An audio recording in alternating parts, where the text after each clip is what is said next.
Alrighty, what's up, guys? Hello, good everybody. We got another playoff matchup to bring you right now.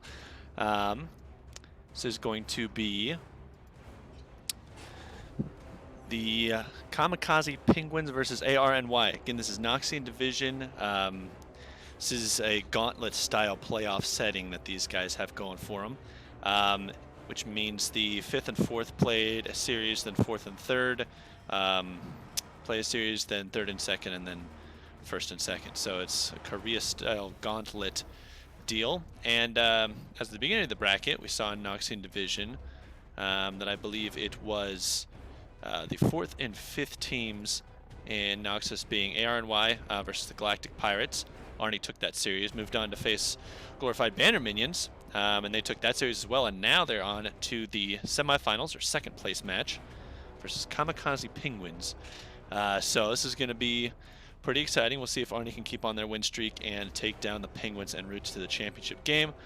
Of course, the Kamikaze Penguins, no easy opponent on their side. They did have a very dominant regular season. Ended, I believe, I want to say 8-2, or was it 6-2? Yeah, 6-2 or something like that on the regular season. So only suffered 2 defeats themselves. So this one's going to play out pretty interestingly, and it looks like we're going to be getting in a draft here at any moment as everybody's in the lobby and should be ready to go.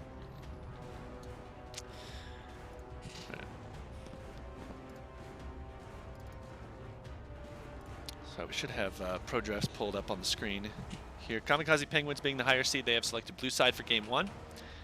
So they will be picking first in the draft order and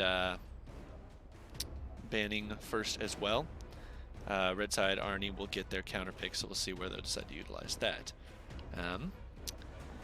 Looks like we're just waiting on one fella from ARNY. But so I haven't watched much of Noxus, so the pregame analysis is going to be, spotty at best. But I've played with a couple of these guys in previous leagues or divisions. I do know the Penguins are missing their support. They're having Zari, a Ionian player, come down and sub for them, so he's going to be playing in that support role there. See what whether we'll see Ari support or not. Always a question there regarding that summoner. Don't believe that ARNY have any substitutions here, so looks like they're going to be fielding their full roster, and here we go right into draft phase. Lee Sandbanda right away. That's regular doors top jungler pick, so no surprise to see that go. And then of course Mansford's Corki, a patent ban against him. His second most played champion other than Silas, who was actually nerfed pretty hard recently. So Corki, kind of his go-to strong champion and his biggest comfort pick taken away. Yasuo banned from Kamikaze Penguins. They don't want any of ARNY to get their hands on that. That's actually Avery's mid lane main. Had most games on Yasuo by far of any other champions. And Mumu banned back at always going to game his most played champion. So we see in the bans a lot of comfort picks being taken away right off the board early on. And that's just because a lot of these players have champions that they play a lot more often than the others. And so draft phase becomes kind of standard as you're banning those out. Caitlyn taken away from Alpha Rudolph, his most played. And then Zyari going to lose that Morgana. Also something maybe Mansford gonna go to. We'll see what they choose for first pick here. Nothing unique or hinting at any compositions in the bans. So Sivir's gonna be locked in first. Asav's gonna take that. Along with Ezreal, one of his biggest comfort picks and just a really, really strong ADC pick right now. Varus is locked to counter that. Again, not necessarily a huge counter matchup. Varus is fine into the lane, can CS pretty easily under turret if Sivir happens to shove in. And the Jarvan pick being hovered for regular door is going to go ahead and lock that in. Actually, we could see that in one of the solo lanes, but likely that is just going to go to the jungle. So Varus versus Sivir, we make it in that matchup a little later on, and to be honest, that could depend a lot on the supports that we see. So Kamikaze Penguins now have 2 picks to get of their own. We're likely to see jungle and support, unless Mansford Tribbles wanted to go ahead and just straight up lock in their solo laners. So Zyra, that's going to be a Zyari pick. Has played a few games on that, so I do expect that to be bottom lane with the Sivir. Definitely some good lane dominance and shove potential there. And the Volibear locked in. Could be...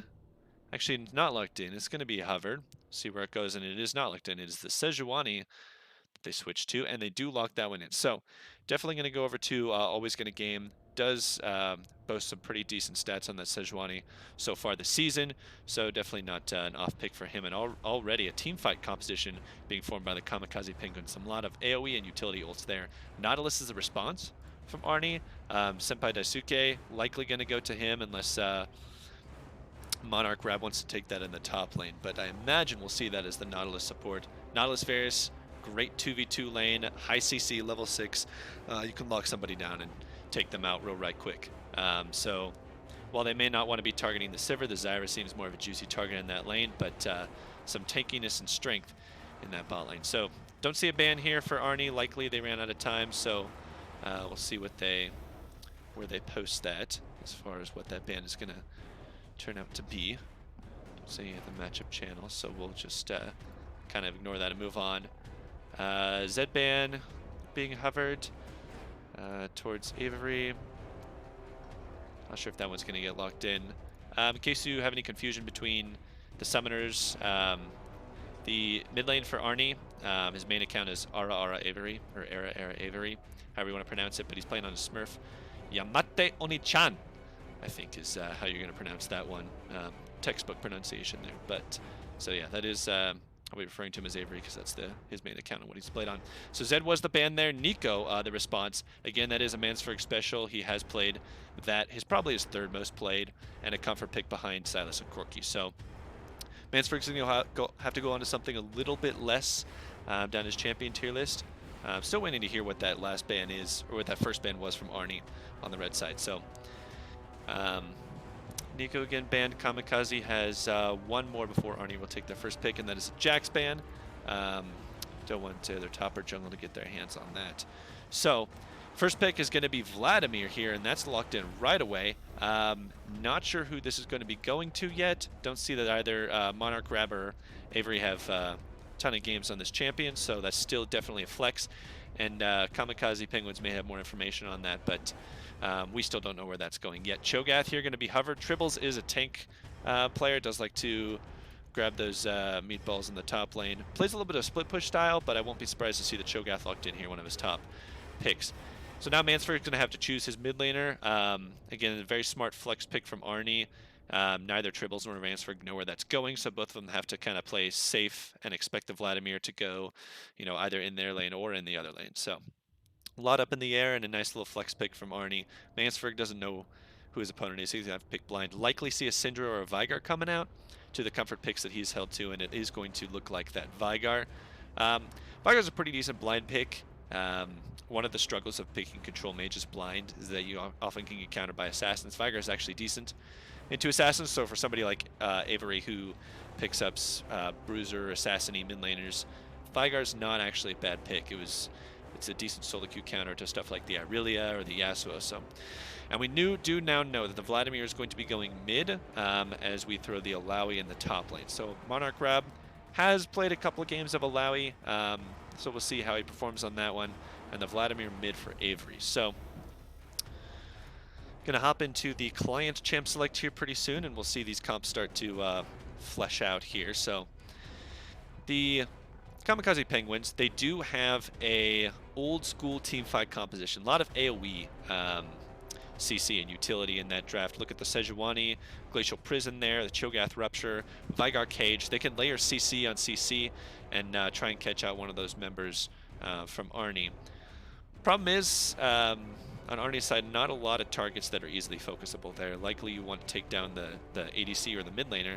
So Vars is going to have to play extra safe because it's difficult to focus Vlad with Sanguine Pool able to easily escape a CC that he chooses unless they layer them all pretty well. Jarvan going to probably get pretty tanky. Nautilus, of course, a strong support. And then Alawi is actually welcoming the enemy team to throw as much stuff on her as possible before she ults and kills everyone. So Kamikaze Penguins have drafted this utility team fight, so it's about whether they can execute that pick on a target. get a pick on Varus or Jarvan, and then maybe roll with that. They've got a lot of layers of CC. Zyra, Stranglethorns, we already mentioned Sejuani, Cho'Gath, and Veigar. Sivir utility to speed them up. So a lot of utility, but it's going to be on the Sivir to get ahead because she is the only AD threat on their team. Like chat was saying, we had Veigar, Sejuani, Zyra, a lot of AP damage going to come out. So you'll likely see Alawi going into maybe a Hex Drinker or Spirit Visage, Jarvan building some magic resist himself, and then maybe Vladimir as well. So now for ARNY, their composition is a pretty good team fight. They don't have the most utility outside of their bot lane. Alawi doesn't do a whole lot to set up kills for herself. Neither does Vladimir. He kind of has to rely on his mobility to get in there and start off the fight. So it's really up to this Nautilus and Varus to land really good ultimates. And there's team fights to set up a Vladimir and Alawi because you can actually kite those guys back if you're protecting the Sivir from Kamikaze Penguins to just kite out the Vladimir and Alawi because they only do great damage in the AoE surrounding their champion, and if they have no CC to set that up, like Jarvan Cataclysm doesn't get the right targets or Varus ult whiffs, or Nautilus is not able to land the Dredge line or knock enough up with his ultimate, then the Sivir and Veigar can kind of just run ARNY around. So it's going to be interesting to see how these fights play out. Some pretty clear win conditions as far as the team fights go. Now, when we look at the lane matchups themselves, I do expect for the Sivir and the Zyra to shove in early. We could see the Varus and the Nautilus try to push out, but likely with Zyra setting up plants early on in the lane, Nautilus has a tough time dredge lining around them because the hitbox is so big. So likely we'll see the Sivir and Zyra gain priority, which is exactly what Sivir wants. He wants to shove the enemy under turret. And see if Varus can last hit pretty well under that turret. I expect that lane to go that way.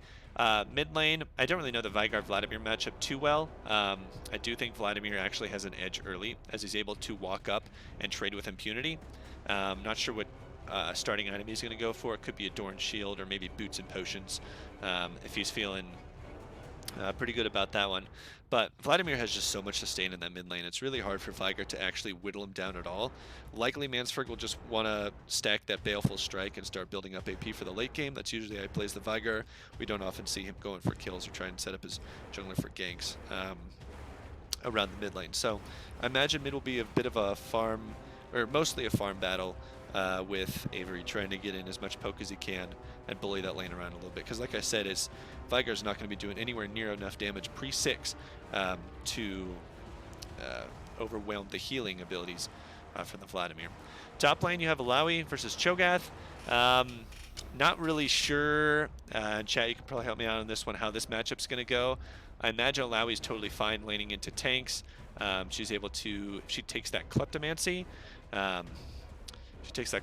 she's actually able to proc that a lot onto the Cho'Gath, I think, and maybe stack up that gold and get big for late game team fights. So as far as we see the lane stacking out, I think aside from these junglers who both Sejuani and Jarvan can put pressure out early, aside from the junglers, I think the lanes are going to go pretty evenly. I don't see anything crazy happening in these lanes. I think top lane is not very volatile at all, and neither is mid lane. I mean, Veigar's going to stack up his Q and farm no matter what, and the Vladimir is always going to be relevant, especially into a Veigar lane that can't poke him out early.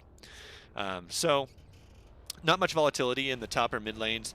Bot lane could definitely be where we see these junglers choose to play around, especially at level 6 when you have a Jarvan Cataclysm layered with Nautilus and Varus CC. And on the other side, of course, Sejuani, you can't underestimate the Glacial Prison into Zyra's Stranglethorns. So whichever bot lane is able to set up their jungler and get a couple of kills, I imagine that's where these guys will want to focus. As a jungler, you always want to go where the lanes are the most volatile. You never want to camp a lane like a tank lane in the top lane where, you know, the Cho'Gath's going to get big regardless, or the Alawi's going to get the gold that she needs to complete her items and do Alawi things. You never want to focus on those lanes that aren't going to do much with your ganks, essentially, so, or aren't going to do a ton to their matchup with a lead. So imagine these guys will play around bot lane. So we'll see how it goes, and they could try some things early, but I'm guessing you guys are going to wait till level 6 and play out the lanes and see if anybody takes a lead by themselves. So pretty even matchup here. Not really able to call this one at all. Again, I haven't watched either of these teams play, at least in the regular season. I don't don't remember if any of these guys got their games casted. ARNY's been on a bit of a run, climbing through the gauntlet. Let me check and see who won the regular season matchup. There's some data that we can go off of and would be pretty helpful. So in the regular season, it was week 3, I think, either week 3 or week 4, depending, because we had one team drop out. Kamikaze Penguins did 2-0 ARNY. So regardless, I mean, regular season does matter. It does impact the confidence of each of these teams going into the playoffs, but then again, it's not everything. There are teams that have gone 10-0 and yet lost their playoff series. Nothing personal in particular there, but yeah, so we're about to get into game 1 of this series, guys. Let me make sure my stream is set up for the in-game, as we'll be hopping in there in just a second. Spectator delay has 33 seconds and winding down, so we'll only be looking at these compositions in the pro draft for just a couple seconds longer. Blue side is going to be the Penguins going into this game. Looking for any early game shenanigans. I doubt anything crazy will come out. Again, these teams do, although they do have a lot of early CC and the ability to get in and make something happen on the invade, but we'll see if that's something they choose to do. So about to get into game, guys. Excited to have these two teams battle now for that second place spot against the winner here in this best of 3 is going to move on to the championship. So a lot on the line, as is always for playoffs. So open into our loading screen here. Here we go.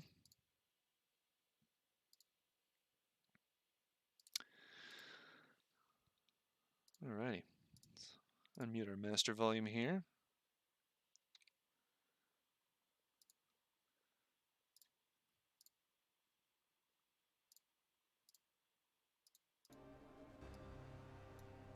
All right. Yeah, I see you, Roscoe. Don't accuse me of bias. I'm not mad about that first round series at all. Not sad about it. All right, here we go, guys. Let me know if you see anything that needs to be adjusted in our interface, and definitely let me know whether the... All right, Ansem, that's enough. That's enough of that. I'm warning you. I will ban you. I don't care if you're leader of this league, but it looks like we got a level 1 move coming in here from ARNY. They're going to go through the mid lane. Siver's going to watch out. They do see the Alawi, but I don't think they've spotted the other 4, but they will see them if they try to round this corner. So Siver's just going to back off and Sejuani recalling here. No summoners burned or anything crazy happening early on.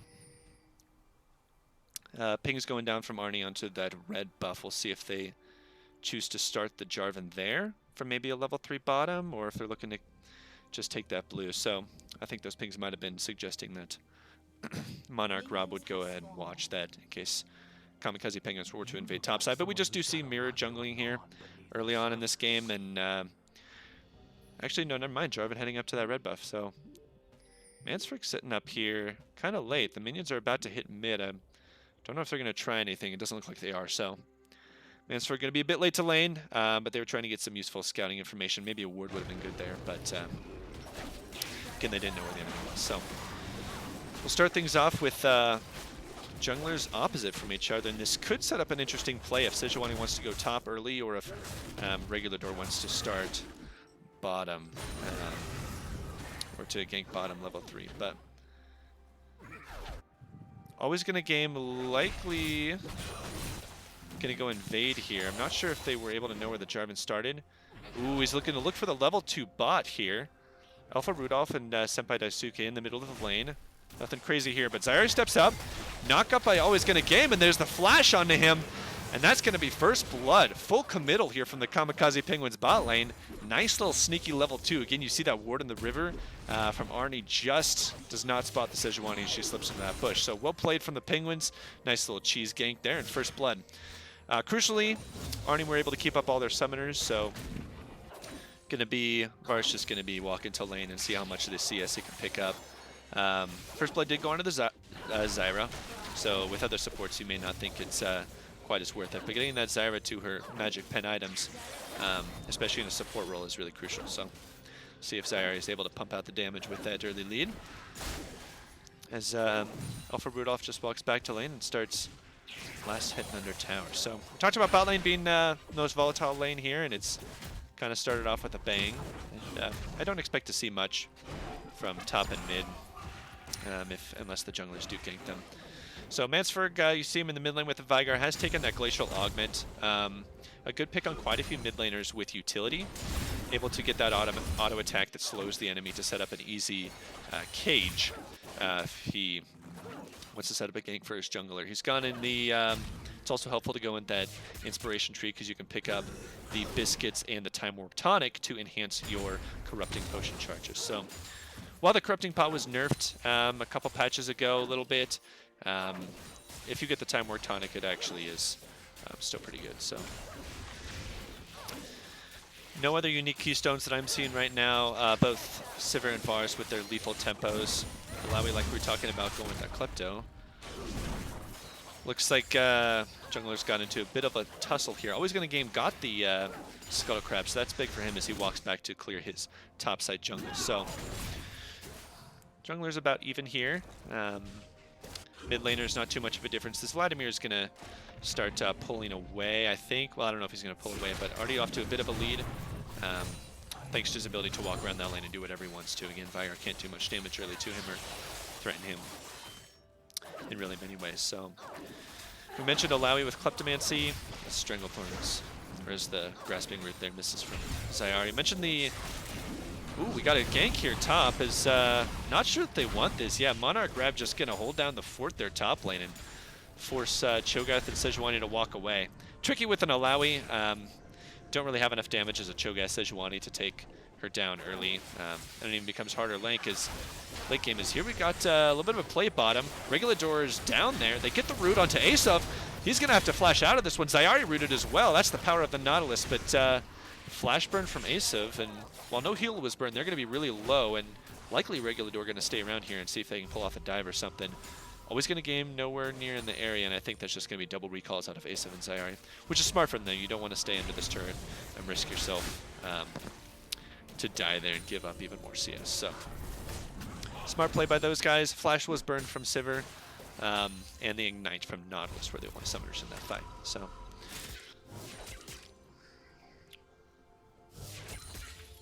yeah, lane's playing out pretty calmly. I do expect Tribbles to be able to get his farm, same with the Alawi, and I don't think anything will, other than the junglers, will stop them there. Which is good for the Alawi. She's able to get her Kleptomancy gold up and start to take a lead and get to her items and become a really strong team fighter. So, and I'm sure Cho'Gath's not too worried about this one either. First strike on the board is a Infernal here. Or I think it's an Infernal. We had that bug where we looked like an Infernal every time, but it may have been something else. It is an Infernal. Early pink ward there for the Penguins, so maybe Penguins worried about an early dragon from Jarvan, but doesn't look like it's going to happen here, at least at this moment. Or maybe they want to secure it themselves. Piercing Arrow does land onto Asov. Very likely, actually 90%, 99% sure. In fact, I would say he would be trolling if he were not to go the on-hit Varus build. I think the armor penetration build with the Ghost Blade and the Dust Blade is really only good when you're against squishy targets.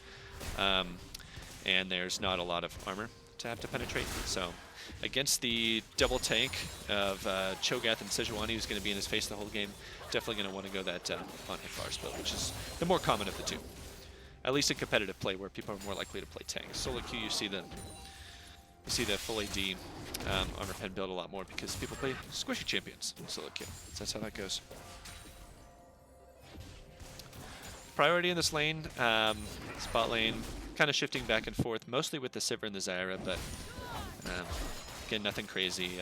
Alpha Rudolph not being denied really much CS in this turret.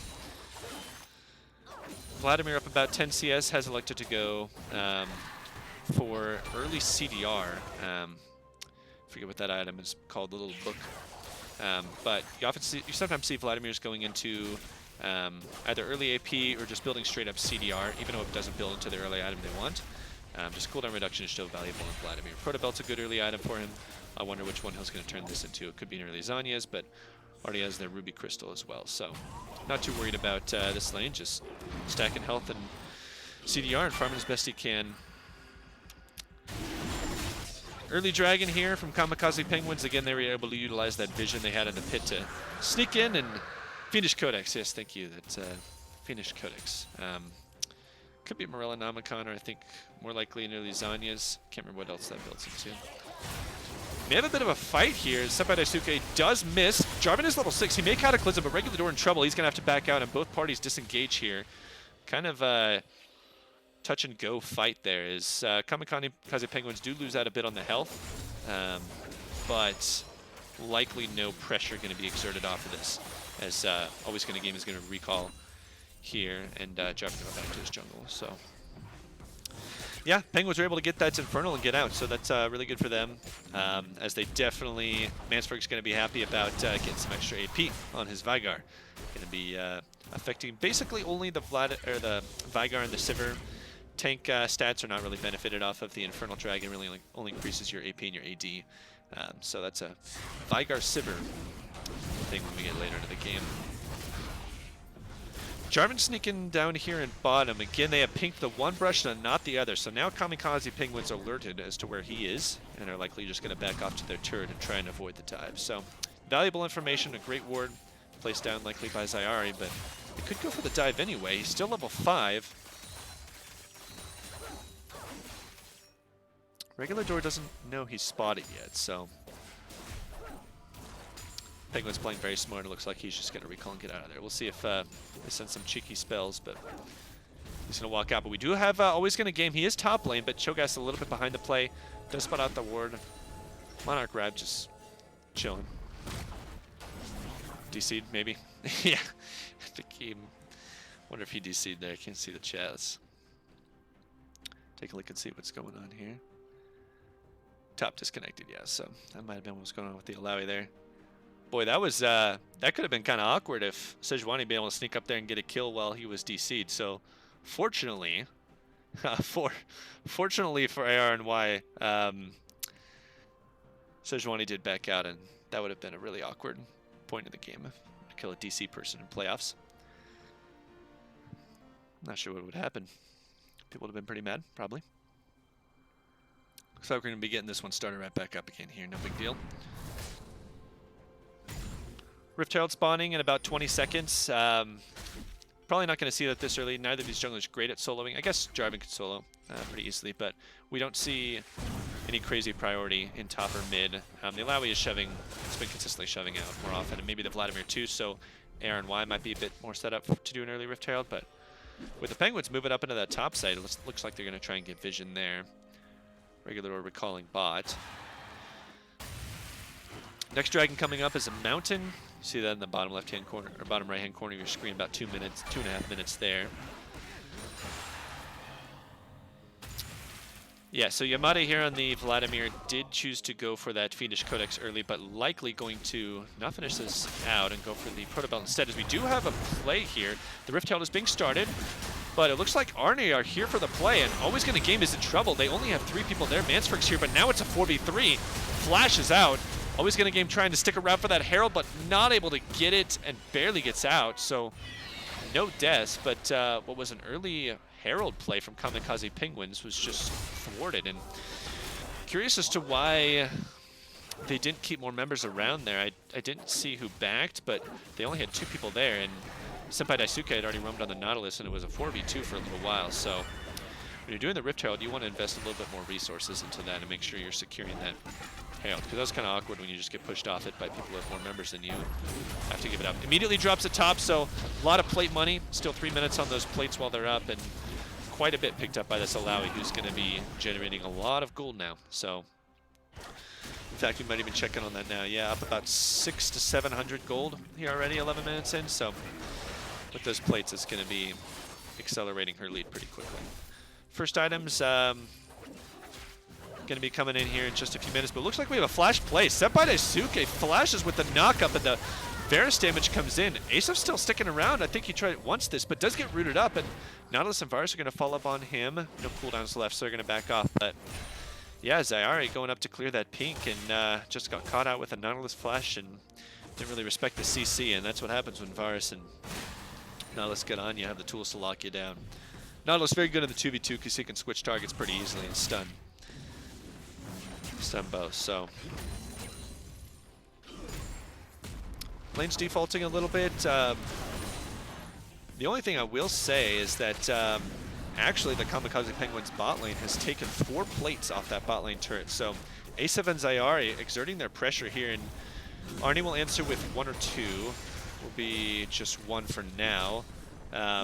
But yeah, this Sivir needing to get rolling here as we have a gank in the bot lane. Corrupting Chains landing. Here's the counter gank from the Jarvan. They go on the Sejuani, who jumps out, but the Cataclysm will lock down 3. TP comes in a bit too late, I'm afraid.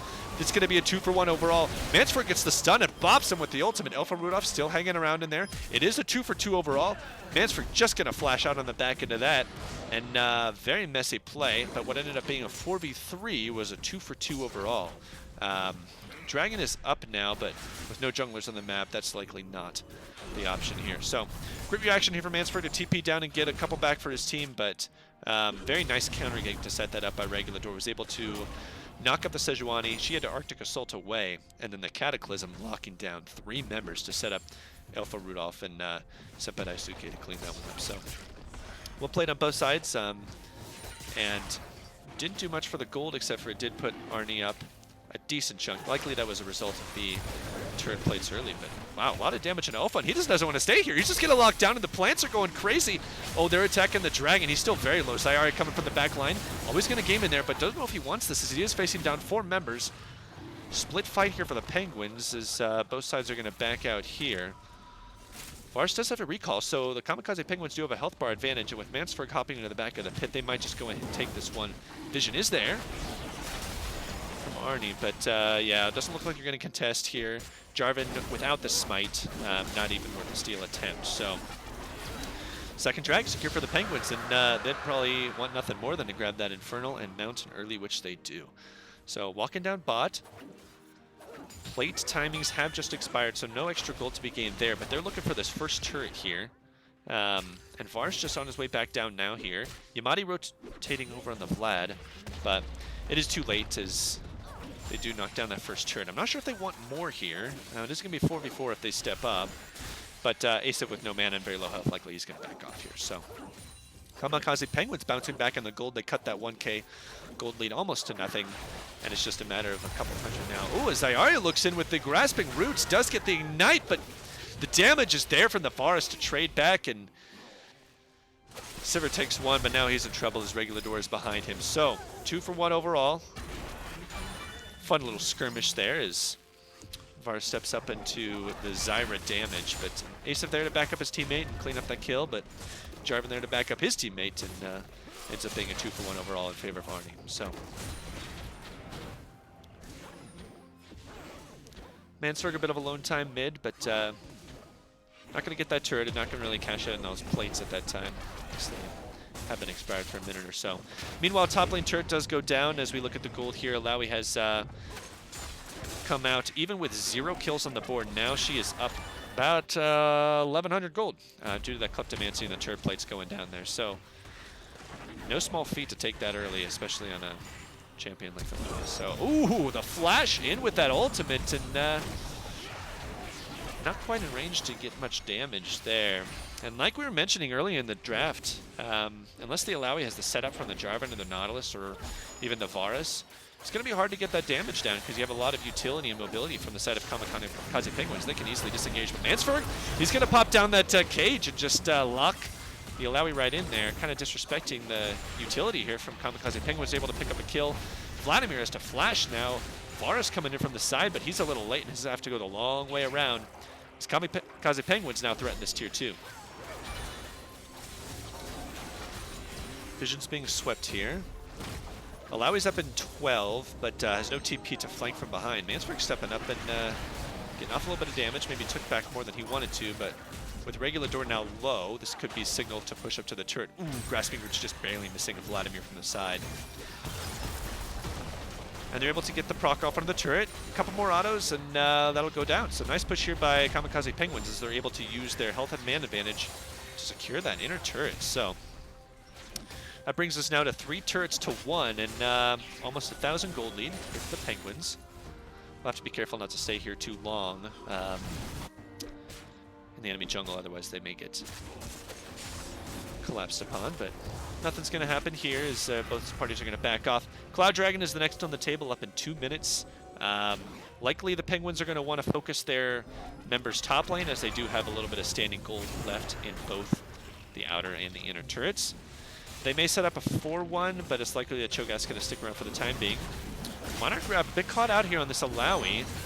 His 3 members are coming over. The cage is not going to land, but the Rupture does. And the slow utility coming out from that Hextech GLP. Mansford throws down the Primordial Burst, but it is going to be Triple sneaking out with that kill, as Regular Door has to flag and drag away, but Senpai Daisuke goes in. Ooh, we have a Sivir and a Zyra flank from behind. Not sure they expected this one. Triple's very low, but now the Zyra's caught in the mix of things. This is a 5v3 overall. They do get 1 kill. Alawi has TP'd in here. This is a messy fight all around. Hemoplague's going to land on a couple here and likely bring the carries very low. Sivir still alive, is going to challenge this Varus. Nautilus very low on the other side, and this might be Ace just clean up the fight. Yeah, going to pick up that double kill. Senpai Daisuke pretty low, but likely here zoned off by the Vladimir, and Sejuani going a bit too far. It is overall a 2 for 2. I want to say somebody may have died in respawn before I was able to assess that fight, but crucially, several kills going on to that Sivir. I guess it was a 3 for 2 in favor of the Kamikaze Penguins because they caught somebody. I think it was Alawi beforehand. So pretty messy fights, but you are getting kills onto your Vigar and your Sivir. So if you're Kamikaze Penguins, you're pretty happy about that. The 2 carry threats, you need to step up and deal damage behind these tanks. So, but on the other side, Yamate getting very big on this. Vladimir has completed the Proto Belt, likely looking to finish that. Zanya second has a 2-0-0 score with second most CS in the game behind his teammate in the top lane. Ooh, Zyari walking in with no vision. She is alone. Zyra's going to be taken down here, and yeah, you want to ward up there with your friends and not by yourself, because squishy Zyra, no match for a full team that's ready for that invade. And this might be the Cloud Dragon. Ooh, Regular Door Lake taking a lot of damage, and actually that's really big. As Kamikaze Penguins come in from the top side, always going to game kind of once in there, but is taking half his health. Does get pulled back in by the Dredge line, and this is such a messy fight. Looks like Yamate going to have to pull out, and does get taken down. Big damage from the Cho'Gath Beast, secures that kill, and Mansford drops him with that Vigar W, and that's a 2 for 0. So despite being down in a 4v5, ARNY not very clear on what they wanted to do there, kind of just hung around and took free damage. And with triples and always going to gain able to charge in on their tanks, Mansford able to get his damage off on the backside. And that feast was very crucial to take down the Vladimir before he got any spells off, still sitting on that Hemoplague, which was available for him in that fight. Got taken out before it could happen. So with that Dragon, they're looking towards the Baron, and they're just going to start this one off. Interesting call here. They do have all 5, but all 5 are from ARNY. We'll see how quickly they burn this. They do have 1 mountain. It is at 6,600 HP, and I think I'm going to scroll up so we can see the Baron's HP here and not use the directing camera. Yeah, that's just going to go down. So Regular Door not in a place to respond, as is the rest of his team, and very bold Baron call here from Kamikaze Penguins. They're going to grab that, and that's going to be a huge boost to them for the next couple of minutes, as they've got still a lot of standing gold on the map, and looks like top's the call for them. You're going to want the Sejuani probably to back first and complete that Warmog's. Yeah, I think he's just going to farm up and try and get that Warmog's armor before grouping up for the siege. So very good Baron call, but here comes the flash ult again by Monarch Grab, not able to lock down the carry, and is going to go down to the Ignites and the plants from Zyari, and kind of saw that deja vu happening with the flash ultimate. It's really tricky to get your damage off as a Alawi if you don't have much setup as far as CC goes, because, I mean, you just saw it again. Sivir and the Zyra able to just kind of walk out of that one and kill him on the backside. So now this signals likely going into a 1-3-1 here, as you see Tribbles making his way down bot with Mansford top. Both TPs are up.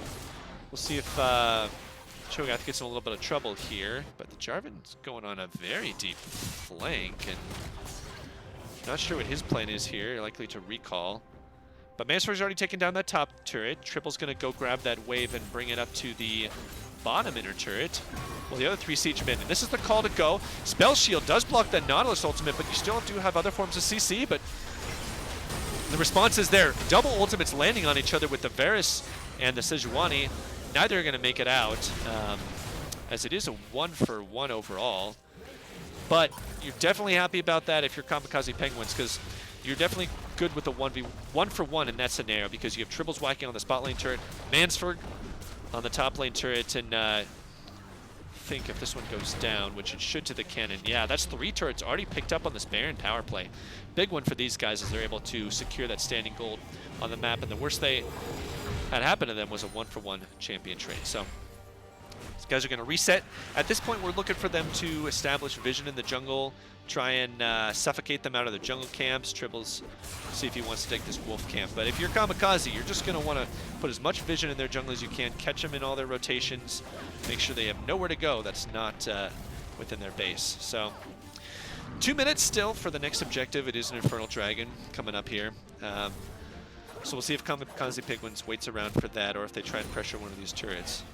Might be a bit of a lull state here. ARNY coming in to clear out their vision.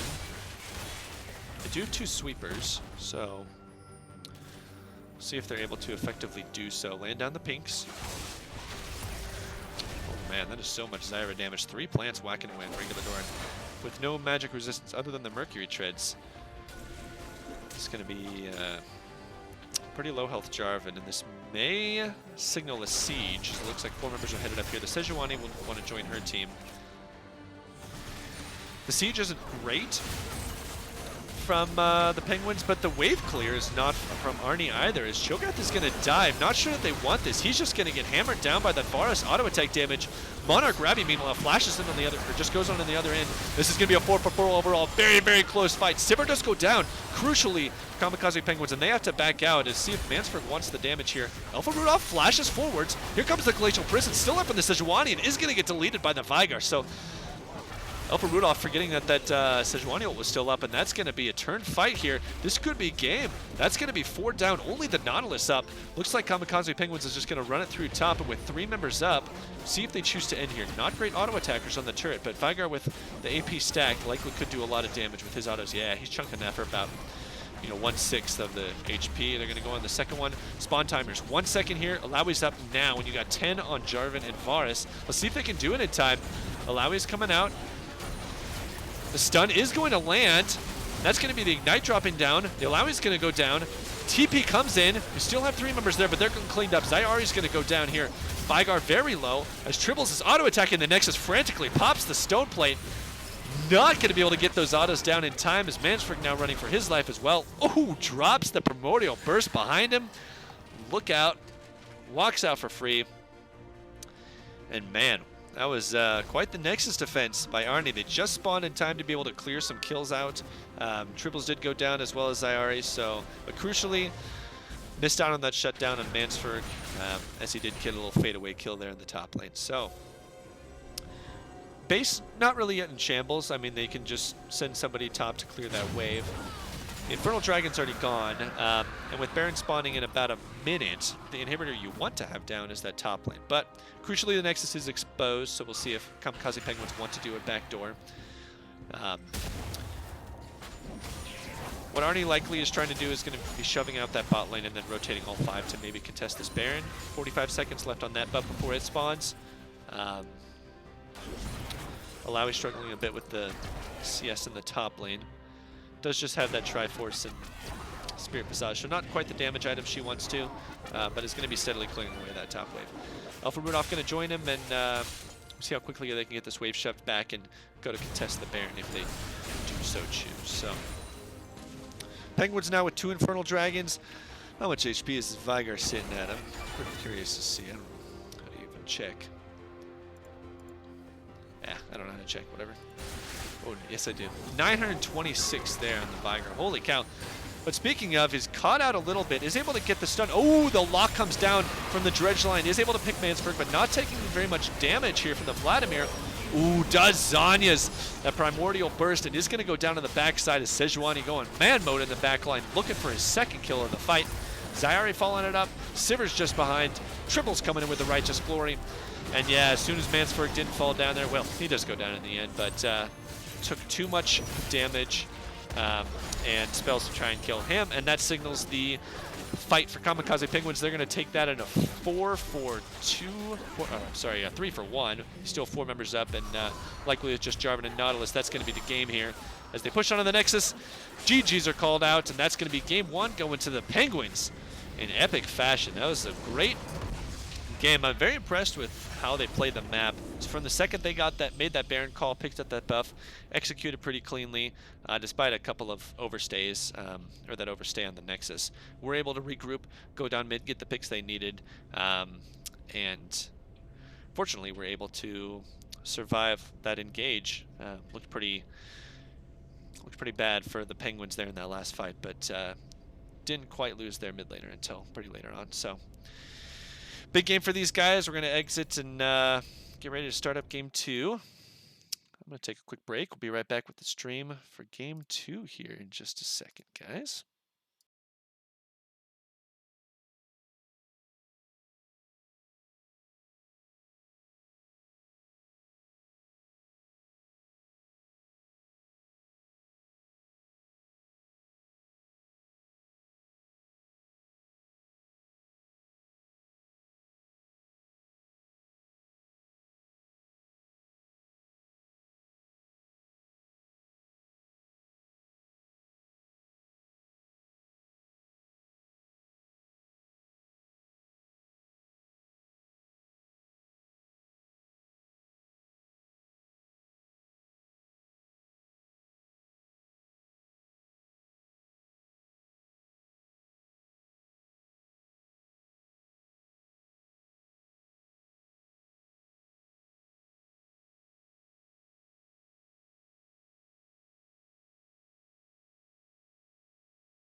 Alrighty, guys. Back at it here with game 2 coming up. See if we can get their draft lobby loaded up, which for some reason every time game 2, whenever I'm streaming, Pro Drafts always gives me issues. Hasn't started yet. These teams are just loading up now. In case you missed it, Kamikaze Penguins did take game 1 of this series in pretty solid fashion. I was very impressed with the way they were able to close out that game. ARNY had some great team fighters, but just were not able to get the team fights that they wanted to. We kind of theory crafted a situation in which the Jarvan, the Nautilus, the Varus were able to set up CC. Cataclysm was able to land on a couple of key targets. The Lowy and the Vladimir were able to follow up with their damage, but it never quite happened. The fights were very split for those guys, and just really didn't get the fight that they wanted to be able to take down a simply executed front-to-back composition that Kamikaze Penguins had. So front-to-backs are a lot of times the best compositions you can be running, just because of how simple they are to execute, and how it's easy to shot call during those fights, which is definitely an underrated thing. But Yeah, if you can't organize fights of your own and the other team, it's really hard to beat those types of compositions. And props to Penguins, they're able to execute it very well. So, let's see here. Man, every time I swear with this Pro Drafts link, this is. Let's try and transition this scene here and go out and back. Bear with me here for a few minutes.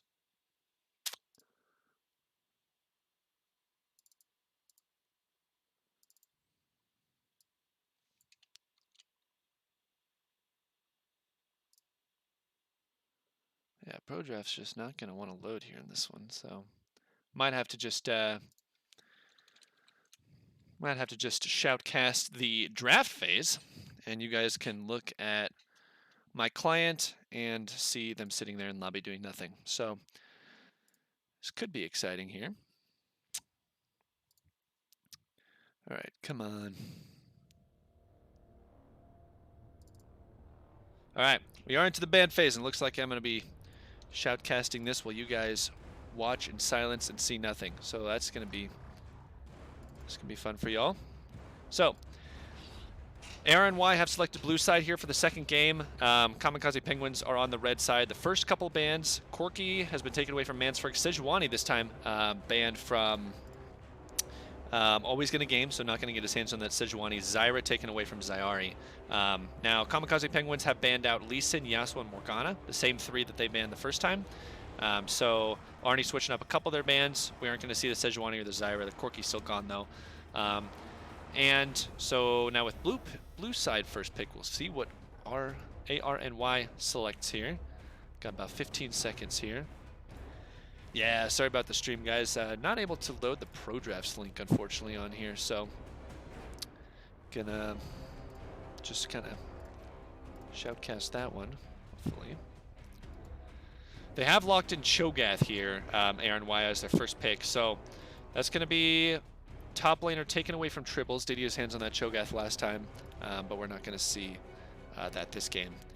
Amumu is the pick from Kamikaze Penguins. Their jungler is going to be taking that one. Was banned against him in game 1, so we'll look to see what he's able to do with that pick here in game 2. Always going to game on that Amumu, one of his comfort picks. Leona is that second pick locked in for Kamikaze Penguins. So that's going to go to Zyari. Going to play the Leona down there in the bot lane. Leona and Amumu already a good team fight composition, starting to come out from the Penguins again.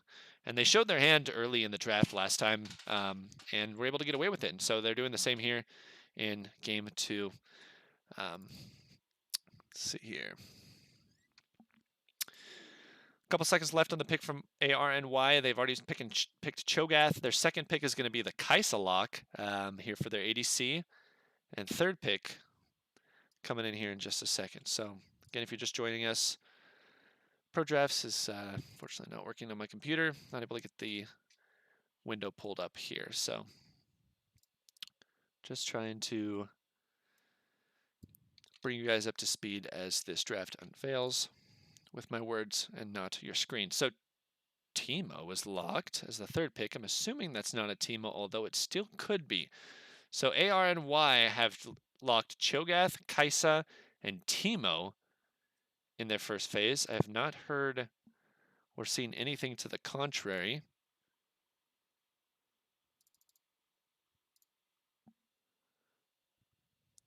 Yeah, I'm trying to figure out what's going on here. Sivir is going to be the lock for the Penguins, so they're going to get their hands on that pick again. It is a Sivir Leona this time. So Amumu, Leona, and Sivir, the first three for Kamikaze Penguins, and Cho'Gath, Kaisa, and Teemo are the picks for the second, or the picks for ARNY in the first phase. Rek'Sai is banned in the second phase. Let's see here.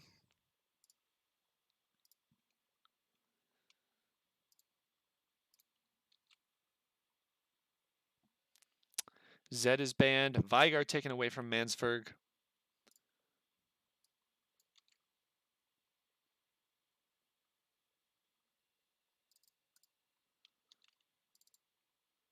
And Nico also taken away from Mansford. So Kamikaze Penguins have to get, they're going to be first picking here in the second phase. They're either going to lock in their top or their mid. And it is going to be Tahm Kench hovered. See if it's locked. Be interesting, and it is locked. So Tahm Kench top is going to be played. We could also consider the Leona top, but likely Tribble is going to be taking the Tahm Kench top. So they have a Mumu, Leona, Sivir, Tom, and they're going to be counterpicking their mid are the Penguins. Now for Arnie's side, they've locked Cho'Gath, Kaisa, Teemo, and they're about to pick both of their picks. It is an Ahri locked. Likely going to go mid lane. Still not sure if that's a Teemo and or where he is going. But we have Cho'Gath, Kaisa, Teemo, Ahri, and then Arnie's going to pick their last here on blue side. So Mansford will be able to respond with a counter. It is Gragas. Okay, so actually it is hovered Gragas. We'll see if it's locked. Yes, it is locked. So Cho'Gath, Gragas, Ahri, Kaisa, and Teemo is the lineup for Arnie so far. And the Kamikaze Penguins have taken Tahm Kench top, a Mumu. We've yet to see their mid, and then they have Sivir and Leona bot. So with Nico, Vigar, and Corki gone, we could see the Sylas, although we might see a Syndra here. Syndra's a decent matchup in Ori. It is going to be that Sylas hovered and locked. Okay, so Kamikaze Penguins, we'll see their lineup here, and it is too late. Too bad, so sad. Pro Draft is gone. I'm going to hop in the client real quick here, and as they load into, you'll be able to, or should be able to see the ban phase unfold. So you can actually see the champions for yourselves and understand a little bit of what I'm talking about before we hop in game. So sorry about the Pro Draft link not working here in the stream. That happens every time to me second phase, but we press on nevertheless. So let me get my link pulled back up here. Yeah, bans were Corki, Sejuani, Zyra, as you'll see, and then Lisa and Yasuo and Morgana from the Penguins. So if you're just joining us, we're heading into game 2 between the Kamikaze Penguins of Noxus and ARNY of Noxus as well. Kamikaze Penguins are the 2nd seed, and in this gauntlet-style format, they are playing the 3rd seed, ARNY, who actually, I believe they may have started as the 5th. I can't remember whether they started 4th or 5th seed, but they were able to climb up to 3rd and now are here in the 2nd place game.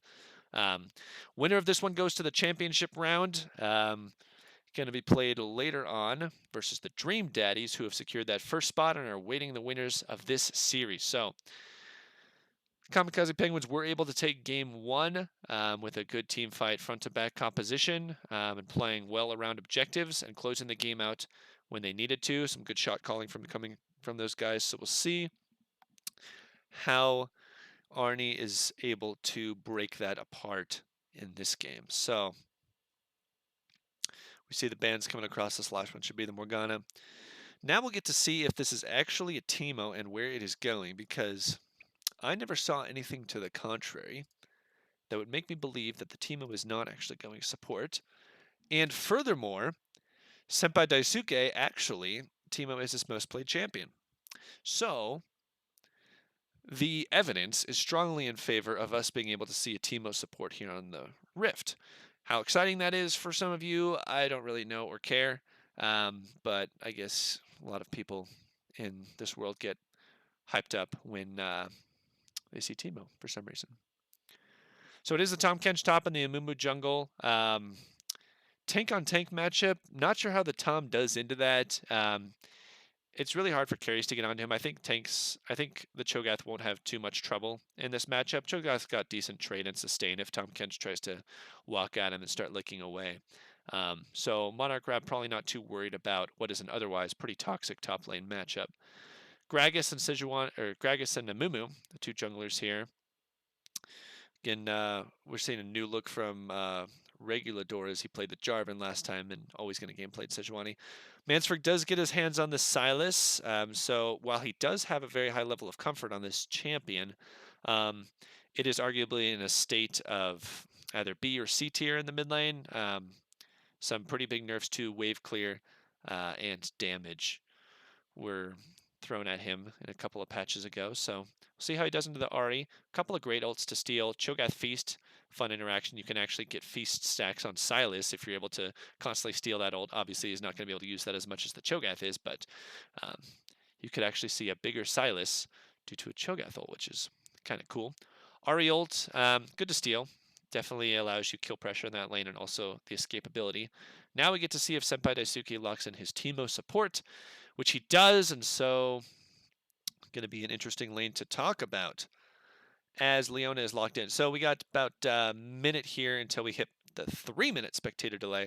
So 4 minutes till we hop into this game. So hopefully you guys see these compositions as they're playing out. Again, it's a bit of a similar look, and I guess the Sivir is kind of the linchpin of this composition. Fortunately for the Penguins, they were able to get that Sivir ahead. A couple of crucial kills in a skirmish around Dragon. Enabled her to get ahead and spearhead a team full of damage dealers and tanks. Mansford offering a lot on that Vigar as well. Had some sick escapes and dunks with the primordial burst at the last second. So bit of a similar look with the team fight composition. They 3 tanks, 2 damage dealers. Difference is a little bit here is that the Silas doesn't have as much consistent damage in team fights as the Vigar does, nor does he have as much catch potential with the cage. So it's going to be all about how Mansford is able to use those ultimates that he steals. Kai'Sa's not as great. Gragas actually is pretty good. Ahri's pretty good. Teemo can be interesting. We'll see if he utilizes it. But my worry for Kamikaze Penguins is that they just don't have enough damage in their lineup if the Sivir doesn't get ahead. Now, for ARNY, they're actually not sure what to make of this Kai'Sa Teemo bot lane. It kind of depends. I feel like the junglers could come down there a lot, or Gragas should be down there a lot. We'll see how much the Teemo is able to exert his ranged advantage early. Kai'Sa's not really a slouch early, but definitely doesn't want to be giving up kills to the Sivir. Wants to scale and get her several items to become a late game team fight threat. So we'll see if Zyra is able to get on and lock one of these 2 carries down. But I could see a world in which Teemo has ranged advantage. I'm a bit worried for ARNY as Sivir might try and shove him in though, and Leona threatened with the engage. So bot lane could be interesting. They are running 2 tanks of themselves in the top and jungle. I guess regular will likely build that blue jungle item. I forget what it's called. What is that? I forget what the mid lane build is that you build out a Lost Chapter. The thing where you bop them and it spread. I can't remember my item names now. But anyways, probably building AP on that Gragas. Cho'Gath gonna be building tank, obviously. So their team fight is kind of pick focused with the Ahri. They don't really I guess they maybe can play off of scattered fights pretty well. They aren't really reliant on a focused engage like they were last time. I mean, Jarvan and Nautilus, the CC that they ran with last game, had to be there in order to set up the Vladimir and the Alawi. But for ARNY, they aren't reliant on that as much this game. Loon Zeko, yes, thank you in the chat. The Loon Zeko version in the jungle. Runeglaive, or no wait, that was old. Runic Echoes, yes, Runic Echoes, got it. Okay, Greg's gonna be building Runic Echoes. But like I was saying, ARNY, they don't have to rely on their team fight being as centric and as focused, and they don't rely on a lot of spells to land for their team fight to go well. They can actually play these fights pretty split. Kai'Sa wants to split up the fight and focus and separate carries. Same with Ahri. So ARNY this composition does suit their playstyle, or I guess does patch up some of the errors they struggled with in game 1 a little bit more. So we've talked a lot about team fights. Laning phase, I don't expect much to happen in the top lane. We didn't see it last game. I don't think we had any kills in the top lane before the teams group for the team fight. Another very non-volatile matchup here. Expect Cho'Gath and Tampedge to be minding their own business and farming. Mid lane is a little bit more interesting this time because Ahri definitely has kill pressure into Silas. Mansford is going to be taking that cleanse there, so smart from him to be able to give himself the opportunity to cleanse both the Ignite and the Charm from Ahri. So we're going to be hopping into game here in just a hot minute. Change up our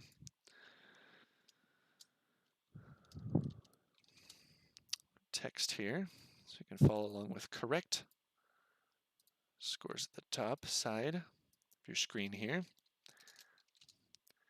Kamikaze Penguins with the 1-game advantage, looking to close this out in a best of 3 here. Again, if ARNY are able to tie this baby up, we will be going to a game 3 unlike the regular season, so no best out of 2 here. It's the full series. Jumping to live here, we saw some shenanigans from ARNY in the game 1 is when they were red side, they actually jumped down into that bush near mid and tried to get an invade off. Nothing happened of it, but see if they get frisky with it and try something else here, which it looks like they are doing. Both teams setting up in the bot lane. More of a fan here from Kamikaze Penguins, but definitely an invade from these guys. Sivir a bit behind. They've got 2 men in that bush. Ooh, Silas jumping forward. Mansford going to get that lock. Timo's just going to stay invisible. And watch them pass and throw a little blinding dart as they went by. So, crucially, cleanse burn from the Kaisa and the flash as she has to get over that wall. And no summoners taken down from ARNY. So, Alpha Rudolph in a little bit of trouble here. Wait a second. I think I have my game scores wrong here. There we go.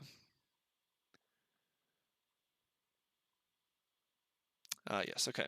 So, likely Kamikaze Penguins are going to be calling the fact that Alpha Rudolph does not have the flash or the cleanse, and we may see him move down there pretty early. So we'll have to keep an eye on his jungle route, and if Regular Door and the Gragas does anything to stop that. So it is going to be mirrored starts, like we saw last time. ARNY, their jungler fond of starting with the top lane leash rather than with the bot lane. Yamate going with the Glacial Augment build, which is pretty common on the Ahri. I'd say it's kind of a 50-50 to whether you see Ahri go the Burst build with the Electrocute or the Glacial Augment. We saw it on Mansford's Vigar last game. It's just a way of more easily setting up your CC and enabling your team to get in there and do more damage and catch up easily. So it's for the utility build. Already, Kaisa being kind of zoned out, and we don't see this team up putting a ton of pressure out early on. But that could change as the laning phase goes on. Ooh, Charm landed. Yamada hitting level 2 first. Does get a bit of damage on a Mansford. Likely going to have to pop a potion. Bit of a greedy early start with the Dark Seal. I would definitely argue that the Corrupting Potion is better in this lane. Dark Seal is a bit disrespectful because it doesn't offer a whole lot of combat stats early, and Silas is likely to get pressured with a lot of poke damage early from Ahri. So we'll see if that comes back to bite him, but top laner's trading in here. Tribbles does get the Devour here. Spits the Cho'Gath out behind him. We'll have that Tongue Lash here in a second, but is going to walk out. So we see Cho'Gath taking a bit of a sustained disadvantage here with the Doran Shield and a Potion, while Tribble's electing to go with the Corrupting Pot on the Tahm Kench. And you definitely don't want to give him those trades as Cho'Gath, because he'll just sustain up and do more damage that way. So Tahm Kench establishing a bit of an advantage early on in this game. We'll see if that turns into anything, into maybe our first kill top lane.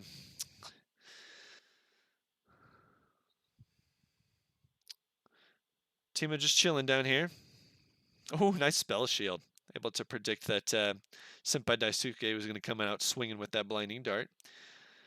Alpha Rudolph CSing pretty nicely into turret, and here you see a gank mid here as Mansford does land the knock-up. Yamada going to flash dodge that, but here comes the Gragas from behind. Double bad body slam. Now Mansford's in big trouble. He's going to have to flash out. One more auto will take him down. Regular Door still has the flash, likely just waiting for that body slam cooldown. Meanwhile, Tahm Kench comes down from the top to protect Silas, but the charm landing onto a Mumu.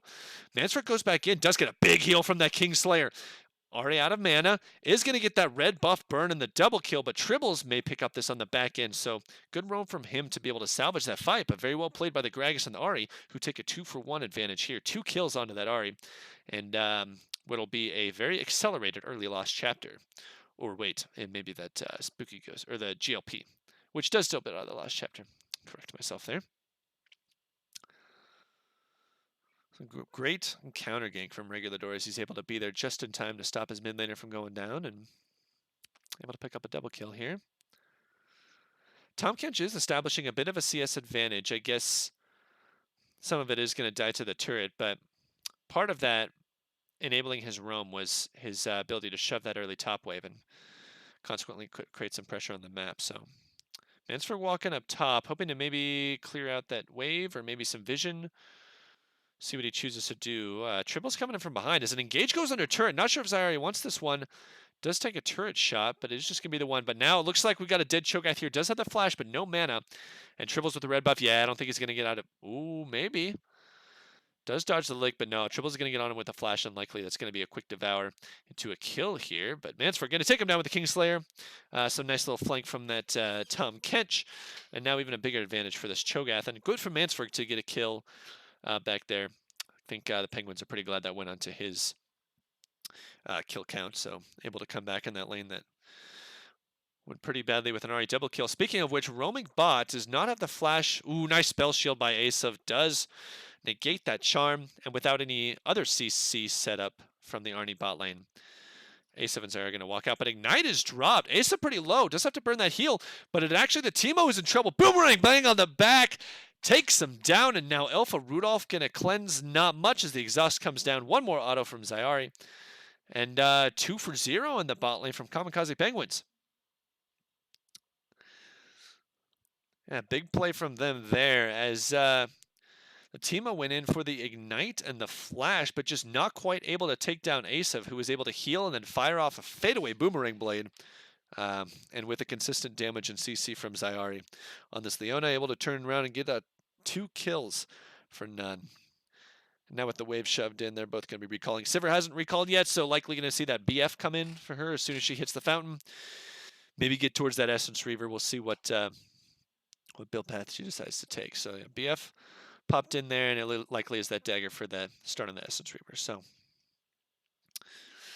about 1,000 gold lead. We haven't seen much happen around Dragon, but both these junglers are down here. It is an Infernal to start off this game again, just like the last one. But we'll see which team has the advantage. I would argue priority would be in favor of ARNY in mid lane, because Mansford's getting a bit bullied out by this Ahri, who was able to get a very quick lost chapter. So let's see if she's able to pressure the wave and roam for the dragon. So yeah, Mansford running top. Not sure if he's trying to get some vision down there, but it is a TP down from the Cho'Gath, and they definitely want this drag. ARNY not going to let Kamikaze Penguins have this one at all. They commit the TP, now 5 on the bottom side, and not sure why Mansford chose to roam top there, but this is just going to be the dragon here. So Mumu maybe looking to contest, does have Smite, but no access to that Curse of the Sad Mummy. So crucially not level 6, but they do get the dragon here, but they are going to lose one member here. In goes the Gragas, he's going to die, and then is a 2 for 0 for all. This is going actually very well for Kamikaze Penguins, despite the dragon going down to ARNY. So now it is a 3 for 1. Alpha Rudolph in trouble on the Kaisa, he's likely to get taken down. Curse of the Sad Mummy does go down, always going to game, hits level 6, and is able to finish that out. And a 5 for 1 overall as Cho'Gath just now responds. So didn't think they were going to be able to contest that, but Tribble's TPing in behind on the Tom Kench, and always going to game, hitting level 6 during that fight. Was so huge for them as they're actually able to turn that fight around and open up an enormous gold lead. So Kamikaze Penguins now up 3,000 gold. And Dragon, while it seemed like they were going to secure that pretty quickly, just didn't have much damage on it, and Penguins were able to respond real quick, and that's really all they get is the Dragon, as they do lose 5 kills. Regular Dorn down here looking for some blood, but Tribbles has him devoured. Not sure who's in trouble here. That's going to be the auto attack from Mansford. He's able to get the Rampage. Ooh, always going to game, going to go over the wall, and then a movement. Not sure he wants that. Going to have to flash right back out. Elfulroth not level 6 on the Kaisa, so not going to be able to chase that one. And after a bit of slapping at each other, the Kamikaze Penguins are going to walk out a kill richer. And hopefully not get executed by the Grump as they recall and spend all their gold. So big lead onto the Silas, was able to recover. Oh man, gotta keep this eye on this Amumu. Getting very low. Has to be devoured out of the wolf pit. Tribble's saying, nope, you're not gonna get executed. Ooh, Mansford in trouble here as he's gonna cleanse that, but man, that damage straight up from the Ahri. You do get that bonus damage after you use a spell from that gun, or that Hextech revolver. So that was burst damage that Mansford was not expecting. Does burn both his flash and his cleanse and gets taken down in mid lane. So Yamada doing his best to salvage this early lead from Kamikaze Penguins and try and get his ARNY team back on the board. Zyari looking for his Zenith Lance, doesn't land it, but you're here at that point where that Sivir does have a pretty decent CS lead, and with the Leona being 2-0 or 3-0 and starting to build tanky with the Merc Treads, You're a little bit worried if you're ARNY for this engage coming out from the Kamikaze Penguins. If Leona is able to get onto the Teemo and ARNY doesn't trade much damage onto the Sivir, the fights could definitely go in the Penguins' favor. So we'll see if Zyar is able to find the engage, but Tripple's putting out a lot of damage here. Does have that Balmy Cinder chipping away at the health bar from Monarch Rab, so Tripple's able to finish that Sunfire Cape pretty quickly. That could actually be bad news bears for this Cho'Gath. But he is working towards his first item. It looks like Rift Herald is the play here, as they've got 3-on-3 standing around facing each other down at the Rift Herald pit. Looks like Kamikaze Penguins are going to start this one up. They haven't cleared out all the vision, so Arnie, do you see that this one is going on? Gragas is doing his Gromp, and the Rift Herald's about half health. They do have the Cho'Gath Feast, but Tribbles going to actually zone that one out, and yeah, likely going to run him back all the way, as Tribbles does have the damage, I think, to take the kill here. So no Cho'Gath Feast, as the Gragas is lurking on the side. Let's check back in with the Herald, as that is picked up, sitting there on the ground, but Mansford in trouble again, as this Ari looking to take him down. Flash in from Regulador, and Yamada is going to take that one. Rift Herald didn't see who secured that one, but it is 2 kills going over to ARNY, as to Kamikaze Penguins, as they're able to trade 2 on the backside. And now that's going to be a 2-for-2 if Regulador is able to pick this up. He is with the barrel from Gragas, and so Amumu was able to get the Rift Herald. Kamikaze Penguins do secure that. It is a 2-for-2 overall, as we got to fight in the bot lane. Early cleanse here does flash the ultimate. Well played from Alpha Rudolph. Does have to burn both summoners, but maybe some shroom damage on the backside. Leona not going to be dying here, but yeah, some summoners burned out from this Kaisa. Looks like she's going to be down her cleanse and flash again. Ooh. Oh, not able to interrupt that back, and that's going to be a dart sent all the way back to base, but very close there. So big Rift Herald fight ended up being a 2-for-2 overall, so no huge advantage gain there. And the 3,000 gold lead we saw from Kamikaze Penguins about 5 minutes ago, or maybe 3 or 4 minutes ago, has still remained the same. So Yamada doing his best on this utility Ari build to keep them in this game.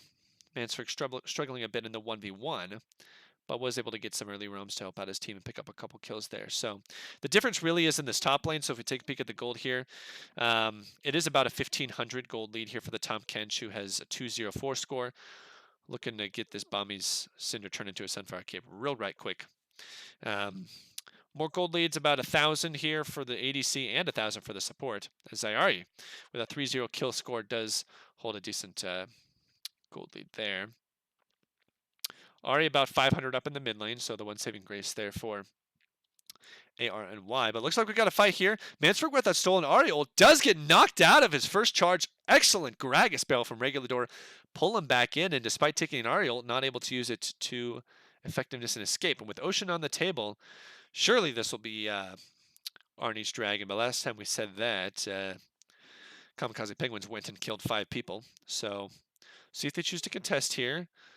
Ultimates are up from the bot lane from Kamikaze Penguins, but now they're just going to be backing out as the Amumu is going down bottom to take that turret with the Rift Herald, crucially 15 seconds before the plates disappeared from the map. Unfortunately, not able to get any of that gold into his team, but is able to secure a little bit of gold for himself. So, ooh, Sunfire Cape completed with tribbles. He might just run this Cho'Gath all the way back to his tower, but no, looks like Monarch Rob is going to get out.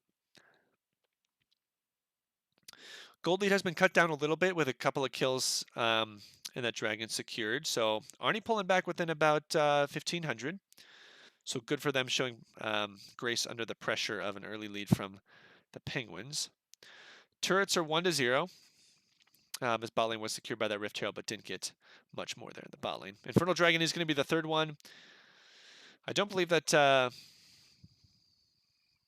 Arnie secured a dragon the first game, and Kamikaze Penguins haven't got one the second game. Teemo in an excellent flank spot. Ooh, doesn't get that spell shield down in time, but the Teemo could be in trouble now as he has to flash out. Oh, Asef getting the damage in, but great stopwatch from the Teemo is able to help him survive this one. It is a 1-for-0 overall. Amumu coming in from the side. That's going to be into the Teemo. And now Zayari goes down on this Leona. It's a messy fight. Tribbles going a little bit deep under that turret, but it is a 4-for-3 here. Not sure they want this dive with the Cho'Gath here. 2 flashes out. Kaisa coming in for the triple. Could we see a pentacle coming out this early on? No, Cho'Gath gonna take that kill with the feast, and down goes Tahm Kench. But huge fight here from ARNY as they only lose the Teemo and get 4 back.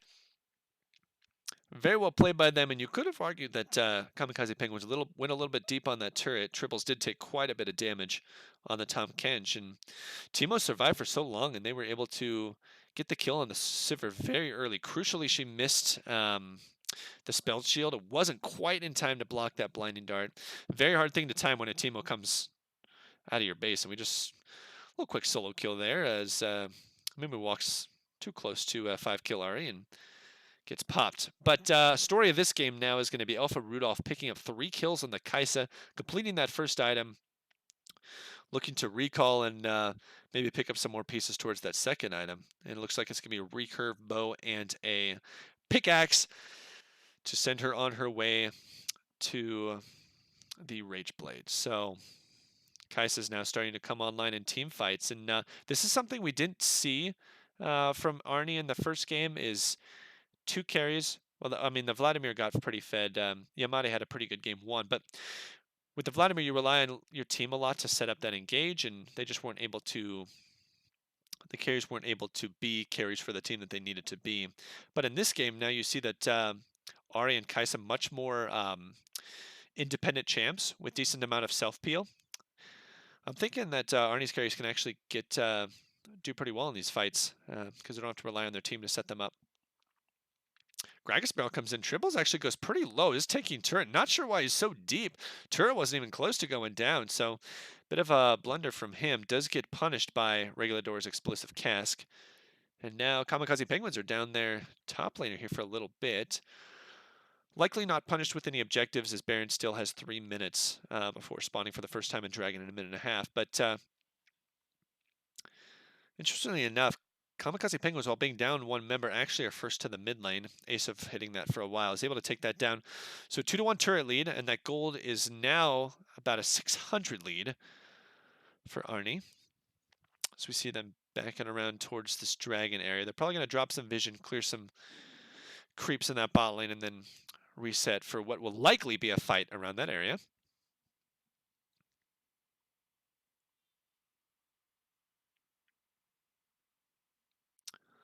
Ansem expressing his true feelings about Tahm Kench in the chat.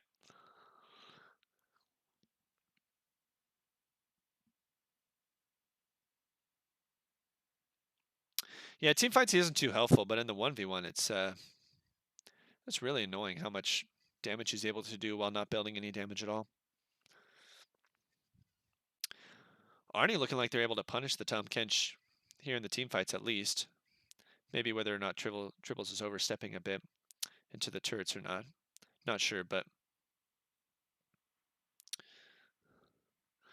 yeah. Okay, so here comes the dragon fight. Triples actually does not have teleport, so he needs to get down here real right quick. As 7 seconds till this is spawning, he's going to have that ultimate. And he's going to join with his team there, and we could see a fight here. This is pretty split from ARNY. They have the Cho'Gath on the side. Ooh, Charm is going to land onto the Mumu. Does get the Devour. First blood has been struck here in this fight. But always going to heal up. Gragas Barrel splits everybody. Sends Triples right. Are they going to burst him before the shield? No, he's just taken down right away. Zyara going in there with the Leona. Does land it on to the Kaisa. Is going to cleanse and flash out here. This is kind of the front to back we're looking for. Such a messy fight here. But it looks like it's going ARNY's favor as 3 members are down. Now make that 4 mans for battling in the middle of that fight. But that suddenly went haywire in favor of ARNY as they lost their tank right away. And yeah, they are actually exploding this game with this composition. Triple kills now from both the Ahri and the Kaisa in the last 2 fights. And the Infernal Dragon goes to them. They now have 2 on the game. And this could be a game 3, guys, is the 3,000 gold lead, which was the Penguins 10 minutes ago, is now in favor of ARNY. Alpha Rudolph gonna look to back here and probably grab that Rage Blade and a few more items. I think probably pretty strong there. As Yamate gonna likely finish off this bottom turret. I think it was pretty low. Leona and Sivir are responding, but we'll see if the thing goes down. It does not. So, Kai's able to get that Rage Blade and go into that next Zeal item. She's going to be pretty big. Crucially, Sivir, though, is at her 2 items as well, so not much of a huge power spike there between ADCs. Mid lane, not sure if Mansford's going to be able to pick up that Luden's Echo before the next fight, but already secured with her 3 items, or her 2 items. Things are pretty even across the board as far as itemization goes, but the Baron is the big deal now, and it looks like Kamikaze Penguins won in. Sivir ult popped, Leona ult popped, Monarch Rob in trouble. He's pretty tanky, though. Tribbles comes in behind him, still not dead yet. They're likely going to be able to finish this off. Does get a feast on the back end to take Asa pretty low. Regulador might be in trouble here, going to walk out as the charm does land on 2 Tribbles, who has to back out there 1 for 0, so Cho'Gath is caught. Grey health popped. Senpai Daisuke with a support Teemo flank from the side. Zyari in trouble now as he gets charmed. Nice Devour pulls him out, but at what cost? Here comes the Killer Instinct under the back line from the Kai'Sa. Double kill for the Ahri. And it was just a matter of time before those very low health bars got picked off in the end. And this mobility we talked about from Ahri and Kai'Sa, so huge as they're able to jump in and dash all over that fight and pick off targets who are low and just want to get away. Charm barely misses there. Yeah, ARNY not too comfortable starting off this Baron. For one, Amumu's still alive, and for 2, they have pretty low health bars against 3 nearly full health members from the Penguins. So likely back to mid, and things will kind of stall out here. But no flash in, and good flash from Mansford, respecting that damage. He would have been dead if that had landed, very likely.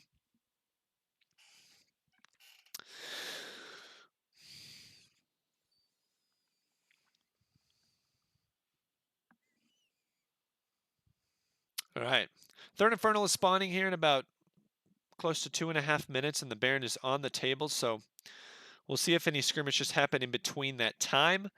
This last turret's going to go down here, and the final outer is broken for the Kamikaze Penguins, who now have just their inners to rely on. And vision control in the jungle becomes now very suddenly important, as catching those rotations at this point is very crucial. So looking to see some pink spot vision placed down, as Zyari is doing right now.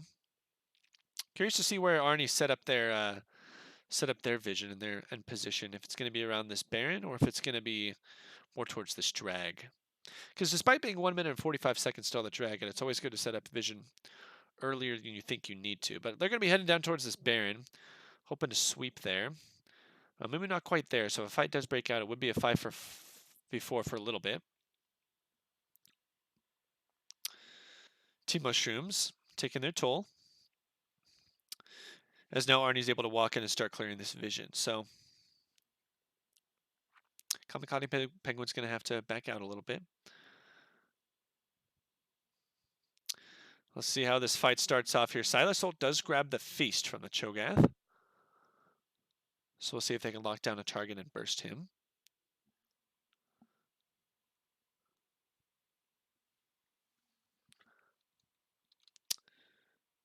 Oh, I just realized I had my audio muted this whole time. It's awkward.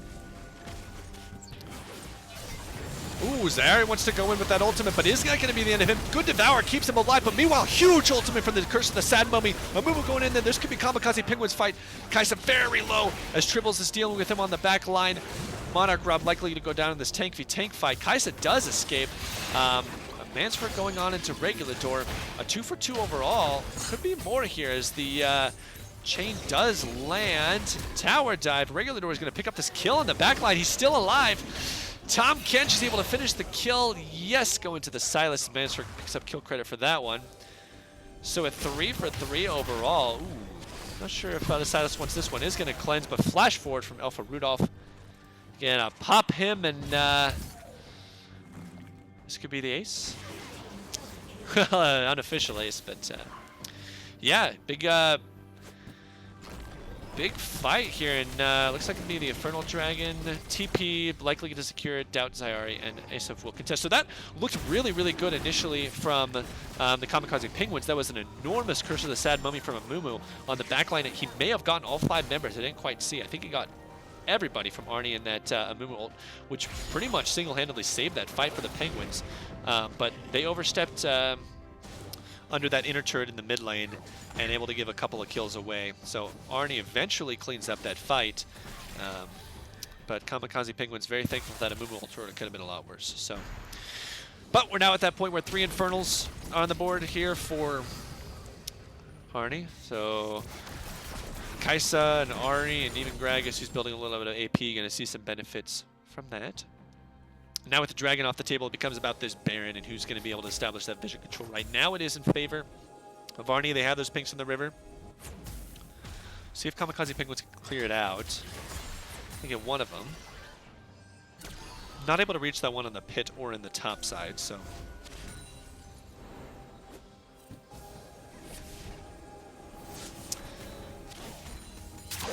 Yeah, that's the trouble here. They can clear the vision. Oh, nice spell shield to block that barrel, but I think the fight started anyway. Kaisa, killer instinct onto the back line. That's going to be a great stopwatch from Asav. He's going to go down, though, in the end. Another 5-man ult from Amumu. Could this be the turn? 2 members are going down. The Teemo is about to die, although Ari dies, but no. Elfa Rudolph's still alive and pumping out the damage. Mansford's going to die. That's going to be the Leona as well. Zayari going down. Triple kill. This could be the Quadra. Does not pick it up as Gragas going to steal that, but despite another 5-man Curse of the Sad Mummy, not quite able to get Alpha Rudolph. We're able to pick off Ari, but Kaisa with the big carry damages from the side and able to close out the fight for his team. Now ARNY onto the Baron. No contest as the closest death timer is 5 seconds on Sivir, so that's going to be Baron picked up. See if they're going to wait to give this one to the Ari, who spawns in 6 seconds. I think that's what they're doing here. 2, 1, and now they can secure it. So Baron on all 5 members here from ARNY. We'll see how they allocate lane assignments, but really big advantage from them. And that's the trouble with playing against a very strong 2-threat composition, is even if you kill one of the carries, if you were able to kill the Kaisa, Kamikaze Penguins were able to take down the ADC, you still have a death cap Ari who's threatening you. Like in that fight, they were able to take down the Ari, but Kaisa still ran and heck down on the back line with nearly 4 completed items. Very little gold, I imagine, left to complete that Infinity Edge. Wonderful see him pick that up, or if they'll end beforehand. But yeah, guys, looks like we could be going to a game 3 here. If we'll see if ARNY are able to close this one out at the same level that the Penguins closed game 1. Looks like they're just going to push down mid with 5 members here. Gragas is zoning the Leona on the side. And Mansford's over there too, so this might be some free turret damage from ARNY. Candy Minion just bopping away. Sivir Boomerang Blade able to reach it. They're really trying to get onto that cannon. 1 Tongue Lash from triples. Be able to finish that off, so. But now ARNY regroup with their next wave. It is going to be a 5v5. We'll see if they choose to execute a tower dive here. Likely not. Going to take that turret. Baron's still up for about another minute to minute and a half. Regulator looking for a flank here. We'll see if he pulls the trigger. There's a ward. Oh, here we go. Flash body slam. Nice. Devour's able to pull Mansford out of that one. Thwart the engage, but the fight's still going. Zayari into the back line, kind of by himself, just going to get taken down there. And Made, a little deep there. Does get one more turret shot would have finished her off, but both teams disengage. 1 for 0. A really nice looking engage from Regulator, able to land that flash body slam on 2 people, but even better Devour from the Tom Kench to pick Mansford right out of harm's way and take him back under the turret. So ARNY now going to be rotating down to the spot side to look at that second outer, or inner turret. Always going to game on the flank. Ooh, Kamikaze Penguins might want to fight this, but they don't have their ADC. Charm just misses, Rupture just misses as well. Regulator's in there on the back line. This could be the fight. The Devour does pick him up, but the health bars are definitely in favor of ARNY. Kaisa able to pick up 2 kills there on the back line. And while the Amumu picks up 1 onto the Ari, Kaisa again is still alive. Another triple kill, her 3rd, I believe, of the game. And this could just do it. They do have the Tom Kench and the Amumu still up. Wave clear is pretty lacking. We'll see if they choose to end this game from ARNY. Likely not, as Cho'Gath is recalling. Does not quite have the teleport up yet. They're gonna go for it, maybe. They're sticking around. A turret shot tanked by Alpha Rudolph. Cask separates the 2 targets, but yeah. Gonna be too much tankiness on the side, and ARNY's gonna back out for now. So, but very good Baron push for them. They were able to secure that bot lane inhibitor as well as 2 inner turrets, as well as pick up a couple of kills. This Kaisa now 12, 2, and 11. Very likely to finish the Infinity Edge and maybe even more when she returns. So, Cloud Dragon gonna finish off a 5-0 sweep of the Dragons for ARNY. As if we even get to Elder, it's going to be very, very big on these guys. So,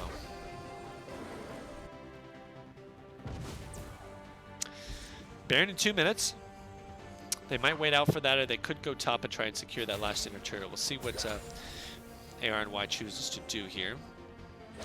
Kaisa finishing that Infinity Edge and getting another BF sword that's likely to be turned into a Guardian Angel. Again, if we're to get that far. Gonna go secure that red buff, and then we'll see where ARNY move. For now, it becomes about clearing out those waves for Kamikaze Penguins and hoping that your Sivir can get enough gold to start getting that 3rd item. Not a lot of damage in her build, having to go that GA for survivability. So definitely Kaisa hitting a lot harder in the ADC department. Minute 38 on the Dragon, or on the Baron. Senpai Daisuke walking around clearing some vision.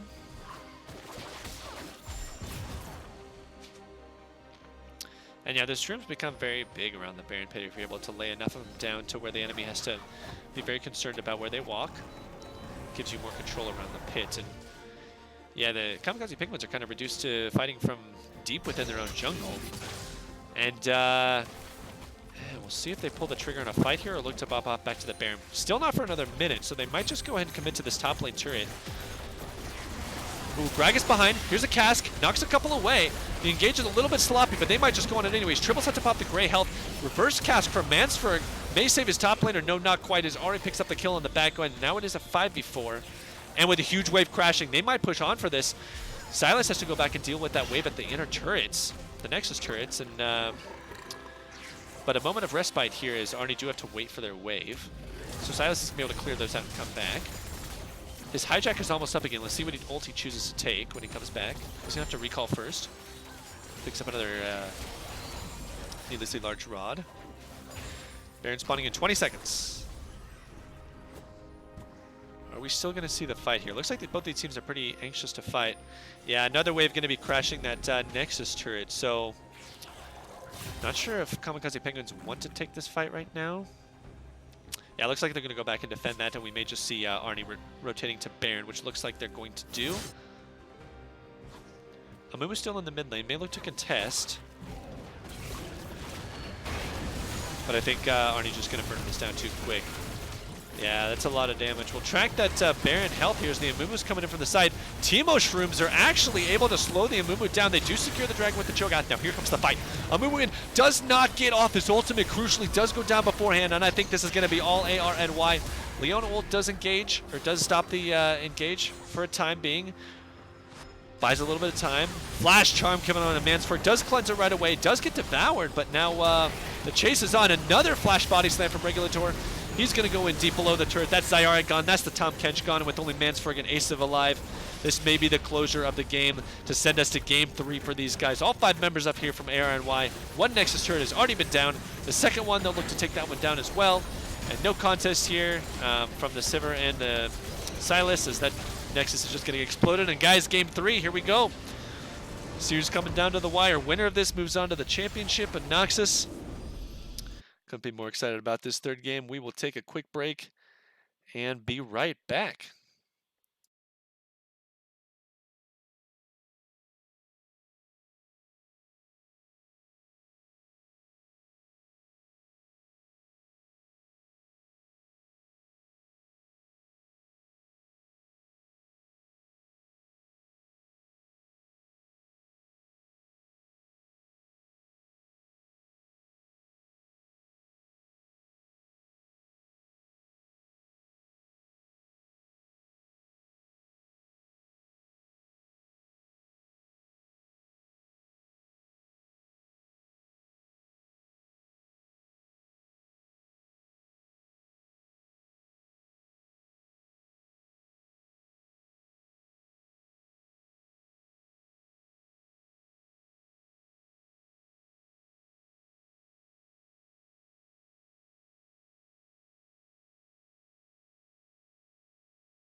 Alrighty, guys.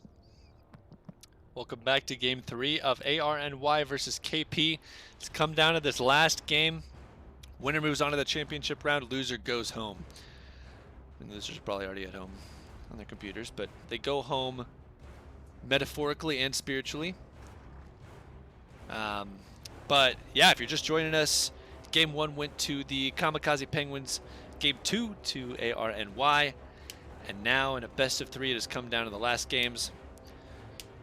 Wish I could play Silver Scrapes for a BO3, but it just doesn't seem right. It's got to be a Game 5 before we play that in between games. So just getting the last couple of guys to load up into the client before we get this baby started off. Got Pro Draft working again, so we can actually get you guys tracking with the draft this time. I think I know how to fix it, so that's great. But yeah, big win here to pull things even from ARNY in Game 2, and talk a little bit about that. We mentioned their carries not being able to do much in Game 1, and I guess their carries were kind of mid-top and ADC in Game 1. They didn't have a lot of agency, self-peel, or the ability to run amok in team fights, but in Game 2 with the Ahri and the Kaisa picks, I think that was very good picks to match their champion's playstyle, or the playstyle of the summoners. So, and you saw it in multiple fights where Kamikaze Penguins tried to engage on one carry and take him down, and sometimes it happened, but then there was always the other carry to run rampant in those fights, and oftentimes it was the Kaisa cleaning things up. I think 3 triple kills we counted in that fight, and ended up being a lot of team fights won by ARNY. They came back from a 3k gold deficit lead, 3k gold deficit in less than 10 minutes to open up with a couple team fights and eventually take the game. So we're going to see what changes are made here in Game 3 as far as the draft goes. Some things I don't expect the Amumu to be let through, despite Kamikaze Penguins jungler not picking up the game win on that. He looked very good on the Amumu, landed several 5-man ultimates. So we'll see if they go back to banning that one again. But now I'm curious to see, because Kamikaze Penguins haven't had to change up their draft so far. We'll see if they aim any bans at ARNY. The Kaisa and the Ahri may be considerations. Zyra might want to take that away for support, but curious to see what alterations are made in the early pick ban phase. So looks like everybody's here in the lobby, and I think we're about ready to go get this pick ban phase underway. You guys can actually see that now here on the screen. So we are about to jump right in here. So Kamikaze Penguins have elected to go back onto the blue side. They will be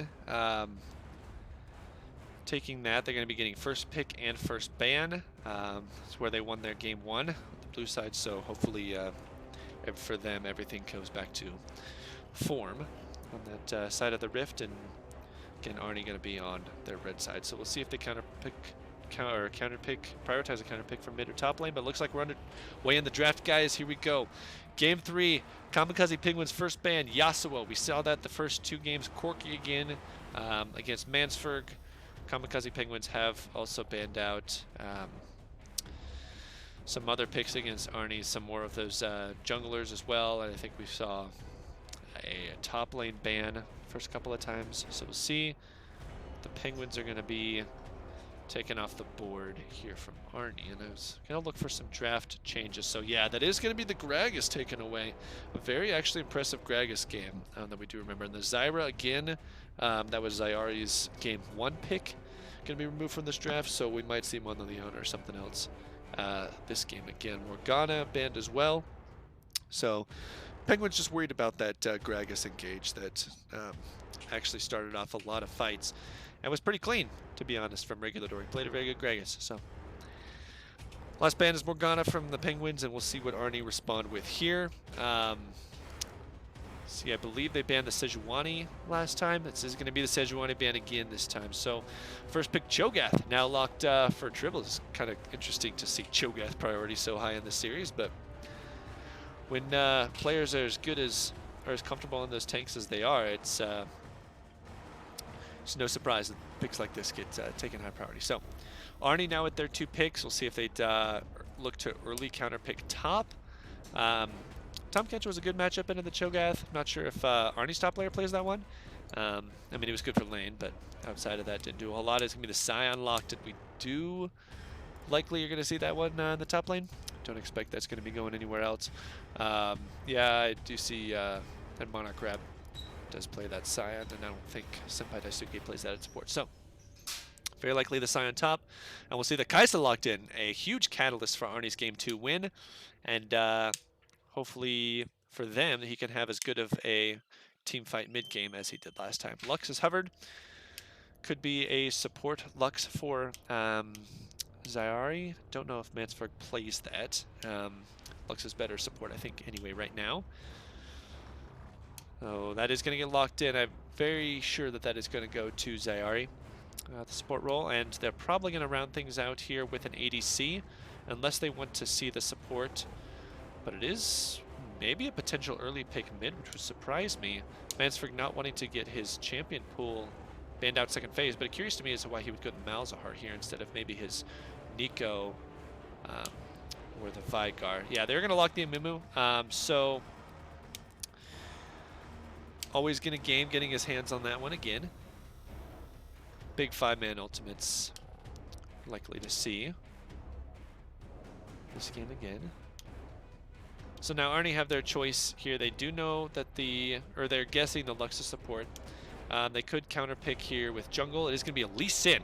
And as I remember that was a ban from Kamikaze Penguins the first game, I think, and maybe even the second one. It is Regulador's most played jungler, so he's going to look to style. Carry game 3. Big games require big moments from big players, so Regulador hoping to step up and get his team the early game advantage. So as we hop into the second ban phase, Vigar taken away. I expect the Nico as well. I don't think Mansberg's getting his champions. Already another good ban, used to great effect by Avery in the mid lane from ARNY. So looks like mid lane will be the focus of these bans. I expect either Vigar or Nico. It is going to be the Nico here, and then the Zed banned away from Avery. So ARNY do get counter pick. They're likely going to save that for mid. I don't see any reason why they wouldn't. They can pick support, or they should pick support here because they know it's going to go into the Lux. So, I'm trying to think of what other supports that Senpai Daisuke is likely to play. Play the Teemo in one game and the Nautilus in another.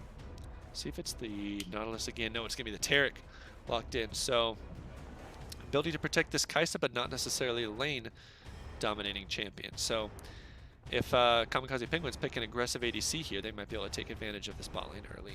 Got ADC in mid left. So Mansberg's going to have to blind again. Very likely we could see Vigar again. A solid blind worked for him well in game 1. Not banned this time. Ashe is locked in here. So Ashe and Lux, a lot of CC there. Not sure how that bot lane matchup is going to go for now. We'll see in game how the lane plays out. I think Lux is much more of an oppressive support than Taric, but Taric has got good stuns, heals, and all in, and some decent sustain. So mid lane blind for Mansberg is going to be Vel'Koz hovered and locked. So he's going to blind that Vel'Koz actually. A pick we didn't necessarily expect from him with some other champions left on the board.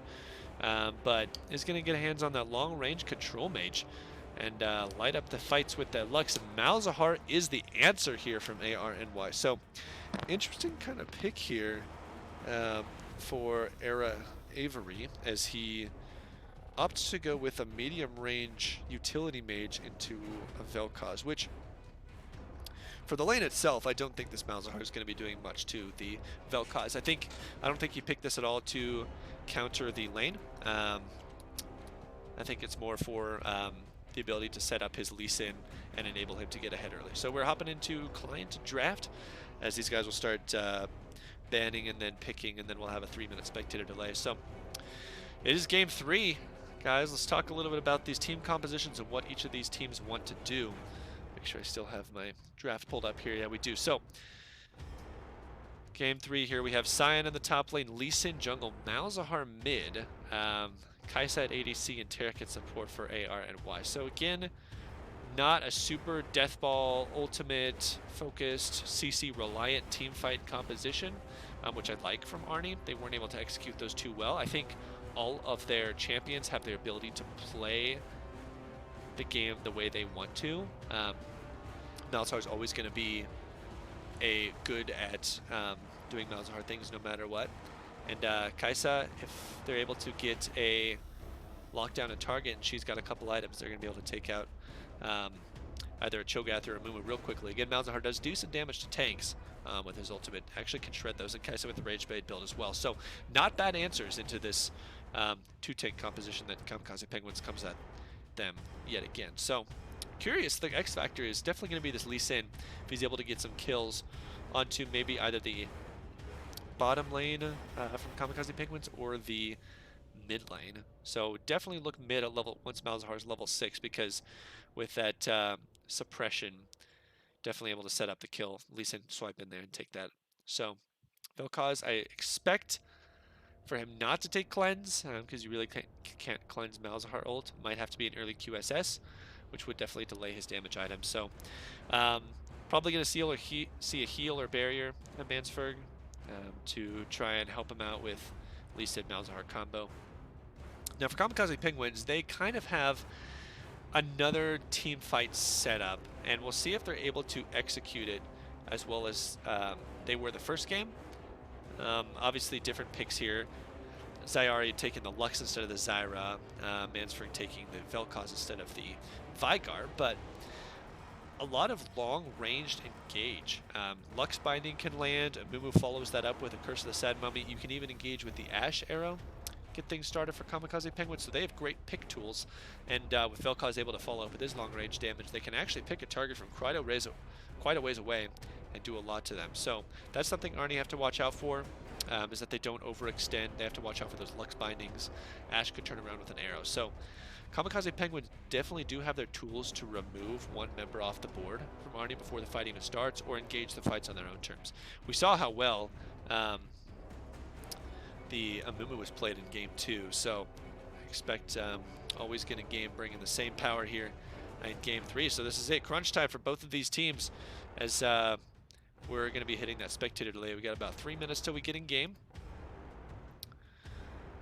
Boy, I don't have any predictions on this one, who I think is going to win this. This is very, I think both teams have identified the errors in their losses and shorn them up with some good compositional alterations in the draft. Again, specifically ARNY giving their carries the utility and mobility to do whatever they want to. And I didn't really like the Alawi pick in Game 1. It didn't get a lot done. Much rather see Monarch Ram on those tanks able to soak some damage for his team and enable his 2 carries to get in there and do a ton of damage. So curious to see how the Malzahar pick works out. Again, Kais is going to have to get an advantage early, because other than that, you just have to Lee Sin for damage, which is a bit of a struggle once you're getting to the mid and late game. Kamikaze Penguins, they went down in Game 2 swinging. They had great team fight, but just weren't able to lock down the right carries, and I think ARNY threw them off guard with the Ahri and the Kaisa pick. So they're really going to have to try and lock down this Kaisa and take her down. They do have the tools to do so, so it kind of becomes about how you set up these fights and who's got the vision control and who's got the advantage and who's dictating the pace of the game. So, and these fights could go either way. You could see Kaisa pop off, or you could see Penguins blow up a target, and then the fight suddenly becomes lopsided. Yeah, Taric ults are going to be a huge factor in this. It is going to be kind of interesting to see, because there's a lot of burst here. Taric is great against Amumu in that if you're not caught by the Curse of the Sad Mummy, you can actually start dropping that when you see the Amumu engage, and by the time he's landed his Curse of the Sad Mummy, the team starts following up.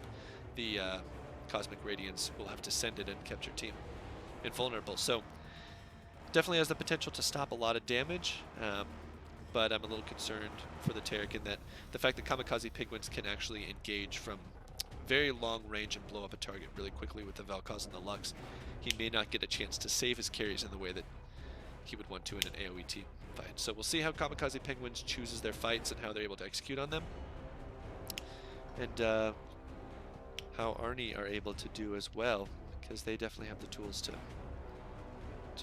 have the same kind of game they did in Game 2. Kaisa going cleanse again this game. We did see her burn both those summoners in an invade from the Penguins in game 2.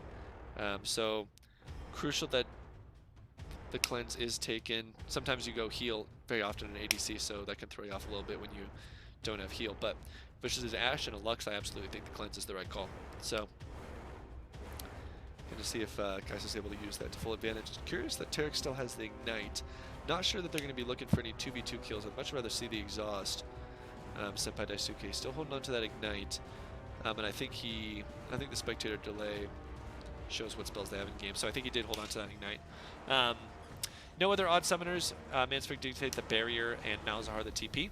So again, Yamade not going to be playing this for lane because I don't think Malzahar is necessarily very good to Vel'Koz. Vel'Koz just outranges him and is able to clear the minions that Malzahar spawns actually pretty quickly. So Yamade definitely playing for this, playing for the farm game, getting his items, his Rylai's Crystal Scepter and his Luden's Echo, and trying to scale up and be a tank shredder and play that utility for his Kaisa, who he knows can carry games. So hopping into load screen here. Throw that up on you guys' screens here so we can see we're loading on the Rift here. Mansford actually taking that Glacial Augment again. That's three games in a row we've pointed out Glacial Augment mids. Again, we saw it, I think, first on the Vel'Koz. If I remember correctly, I think Bjergsen, like at least a year ago or something. I specifically remember that time he pulled out Vel'Koz and took that Glacial Augment build and did the Spooky Ghost, and everybody's like, whoa, so cool. Actually set up that E to knock up enemies a little bit easier and get your Vel'Koz damage down. So loading onto the Rift, we saw shenanigans in both games 1 and 2. We'll see if these teams decide to play passive or they're going to come out swinging here in game 3. Everything on the line here.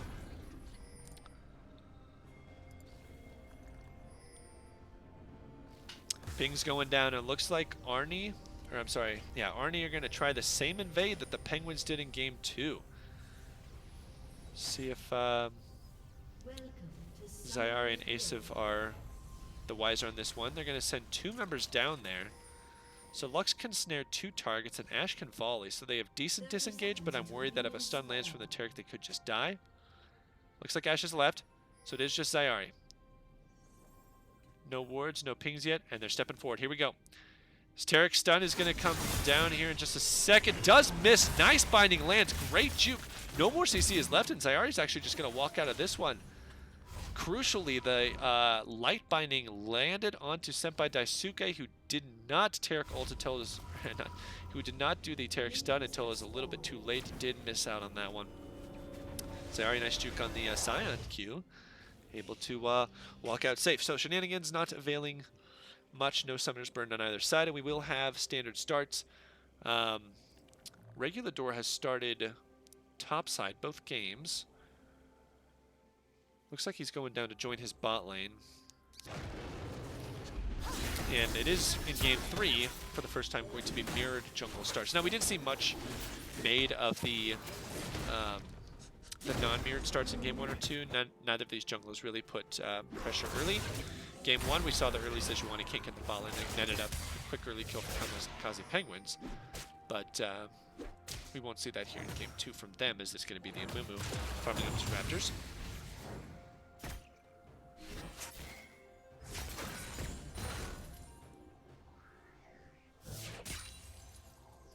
Another tank v tank matchup here in the top lane.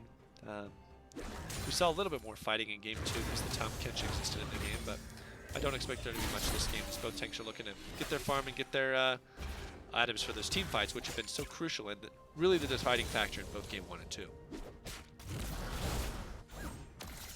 Mansford again, curiously, with the Dark Seal start. Didn't really see that working out for him in game 1. Did get bullied around quite a bit by the Zayari, but does have a much more comfortable lane, as they do have bot lane trading a few blows. Health advantage definitely won by Kamikaze Penguins bot lane, as Lux and Ashe able to stay relatively close to full health while Kaisa has to burn her potion early. Takes another volley there. Yeah, Mansford definitely a little bit more comfortable here in this mid lane, as he is able to quickly clear. On Vel'Koz, you're able to actually quickly clear those Malzahar minions before they do much damage or get the wave shoved. So we'll keep an eye on that if Yamate is actually able to get the Malzahar shove in that he wants to, or if Mansford is able to deny that.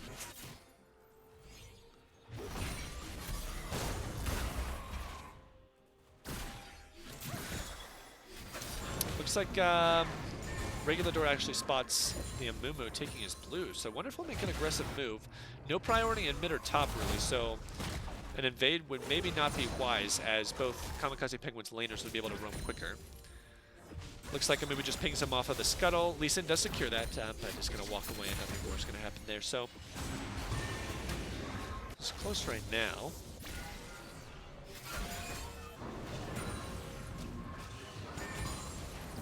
We did expect the Ashe and the Lux to shove up early.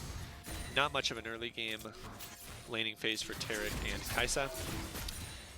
Don't have a lot of wave clear ability to shove that wave out. So you expect Ashe and Lux to kind of have their way with the wave. Hasn't resulted in much of a CS lead, crucially. Alpha Rudolph picking up those under turret and keeping things even.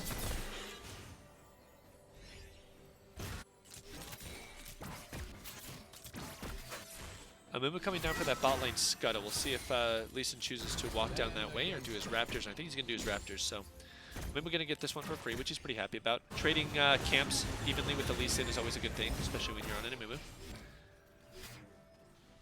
As Regulador, I'm sure he's wanting to get pretty active early, but hasn't found anything yet. Hasn't really looked. But Amumu here, trying to strike the first blow. The bot lane does have that bandage toss. Of course, no access to the Curse of the Sad Mummy is only level 4, but looking for something here. Zyari might step up to set it up with the light binding, but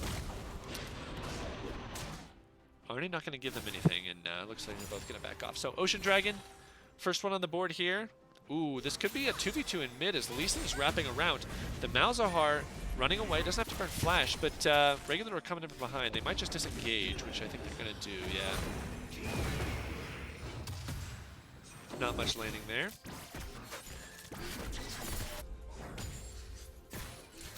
Could have been a good counter gang timing for the Lee Sin, but wasn't quite there in time to thwart the engage, and both players were able to back off in time. Now we do see a bit of a CS lead growing. It is about a wave for the Ashe. Actually a little bit less than a wave, so not too meaningful.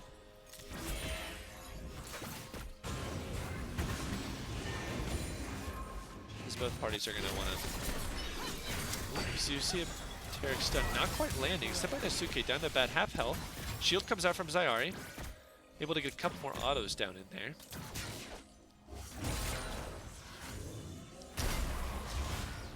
Top lane trading to not much effect. Tribbles has a bit of a CS lead. But the tank v tank matchup, unless that's grown to a lot more than just a wave, doesn't mean a whole lot. Ooh, nice damage. I don't know if any of these guys are close to level 6. But trading a little bit. Ooh, there's a Scion 6, and Cho'Gath hits it as well, so could see a fight to the death, but we are likely not to, as both these teams playing pretty cautiously. As everything is on the line here in Game 3. Regulador and always going to game now, both level 5 on their junglers. Blue buff spawning. We'll see if he hands that off to Yamate. But here he comes. He's stepping on a ward. Light binding does land. Flash in from the Taric forces the double flash from Asav and Zyari. So nice play from Senpai Daisuke, but great respect flashes from Asav and Zyari. Is they knew that if they got caught up in that Taric stun, that would mean the follow-up from Lee Sin. One or both of them could be dead. Mansford looking for an ambush here. Does land his spells. Ooh, Regulador taken very low. Does flash out, but the ultimate coming out. Life Form Disintegration Ray gonna pick up the first blood and the kill to Mansford, as he is pretty happy about getting that pick in the jungle. Now wants to walk bottom here. No flashes here for the bottom lane.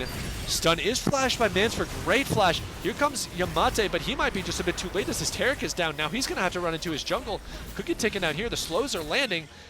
Mansford with one more spell, not gonna quite hit it on the backside, and great fight from Kamikaze Penguins as Mansford, despite picking up that, spending his time picking up that kill in the Lee Sin, is actually the quicker to rotate to bottom lane. And now it's 2-0 in favor of the Kamikaze Penguins. Lee Sin maybe in trouble. He's just going to safeguard out to a ward. But that could mean Dragon here as he's backing off, and now 3 members will go on that. And Ocean Drag, so huge here. Cho'Gath already with a decent amount of sustain. Vel'Koz going to want to keep his mana bar up, same with this Ashe. Ocean Dragon is huge for all 3 of these lanes for Kamikaze Penguins, and they really couldn't have asked for anything better as far as the Dragon RNG goes. About a 1k gold lead here for the Kamikaze Penguins with that first blood and second kill. No plates have been taken off yet. We still have about 6 minutes before those expire, but still 5 plates on all 6 turrets. We're in the outer. Next drag is going to be a mountain in 4.5 minutes, so next second dragon has been a mountain almost every game that we've seen. Both junglers now level 6, so despite not having their ultimates for that early fight, we could see some action here pretty soon as both of them are available to detonate on whatever the target they choose. We'll see if Mansford becomes prey to a Malzahar Lee Sin play. But likely with the Malzahar trying to shove in, Mansford may not be actually stepping out to the lane and letting himself be exposed to any ganks. So we'll see where Regulador wants to go. Hasn't quite finished his jungle item, neither has the Mumu. Yeah, Mansford getting kind of pushed in here, so while as Malzahar your goal is to shove here, that also means that the Lee Sin is not able to effectively gank your lane unless they pull off a tower dive, and it just gives more opportunity for the Mumu to actually come behind and gank himself, so. Ooh, this could be close. Tripple's no feast, though. I wonder if he's going to chase this one down. Still about 500 HP left to cut through. A couple more autos would have done it, but without the Vorpal spikes up, not going to be able to finish off that kill, so.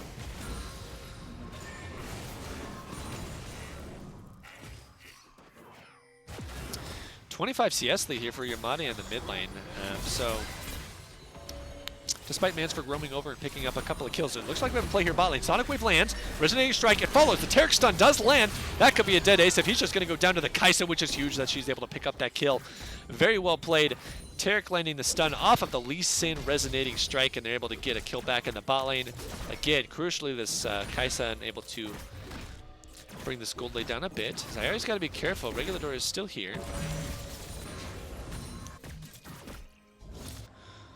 But the Amumu looking for a response gank here. Doesn't have a lot of support, but does have his ultimate. We'll see if he chooses to do anything. I don't think so, as pretty full health bars here on ARNY.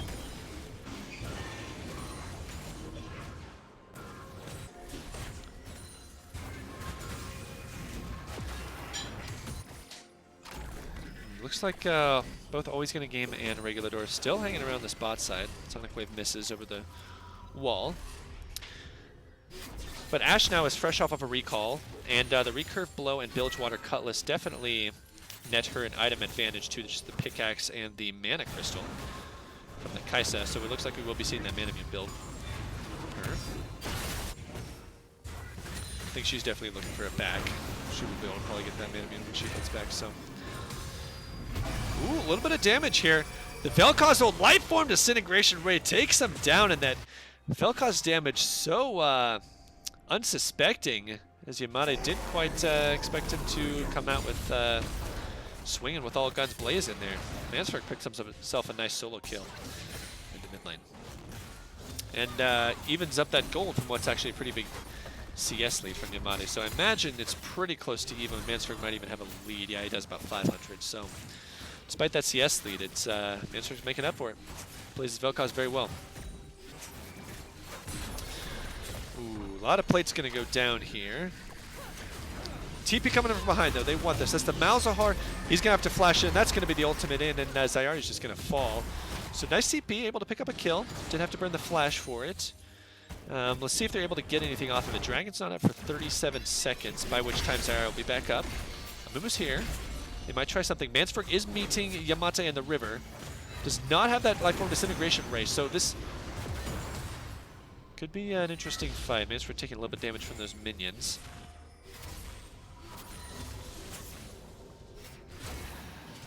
Leeson headed to the top side, so it looks like he's going to focus his priority for now on the Rift Herald.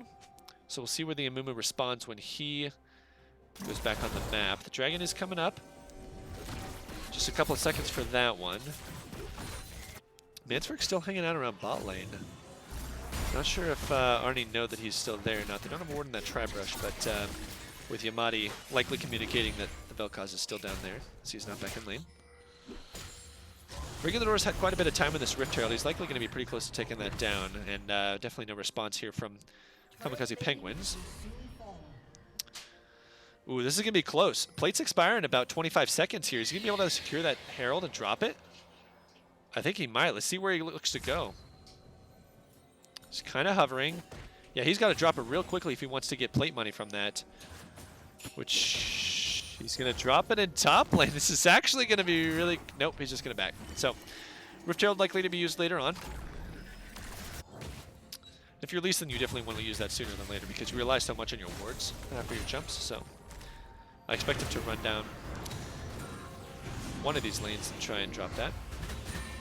But the Dragon now being started up from the Kamikaze Penguins. They're looking to get their second of the game.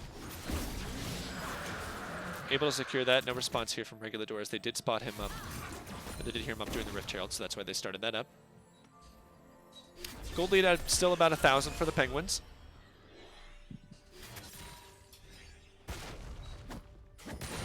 As things have died down here a little bit, just the trading of neutral objectives. So neither team in a real bad spot here. CS lead is about 30 from triples, so he is winning that lane there. Although the Kaisa, while not having CS advantage in bot lane, does have that first kill on the Man Immune completed, so she's in a decent spot, looking to scale. Malzar's got a lot of farm, as we do see a light banding landing here. Ooh, here comes Regulador. He's in the back. They have no wards here. Oh, but the counter gang from Amumu. This could get bloody here and fast. Terracold comes down, is not quite able to save himself as he's going to go down, and this looks like a wipe for the Kamikaze Penguins. Flash forward from Asif. Very low is Alpha Rudolph. Are they going to be able to pick this up? Volley lands maybe 2 more autos. Not quite going to pick that up. So very nice counter gang from the Amumu. Senpai Daisuke's ult not quite landing in time to save himself. And Kamikaze Penguins pick up their 4th kill of the game and grab their first turret here. Gold lead now about a little over 2,000.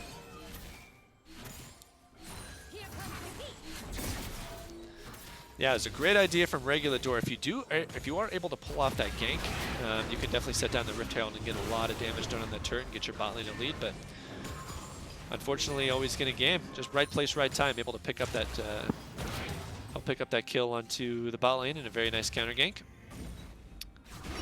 Ooh, Zari may be in trouble here. He's caught between a rock and a hard place. Is really nowhere to go, and that Malzahar ult, I'm sure we'll be seeing that coming out here. He is suppressed and taken down. So nice pick from Aaron and Y.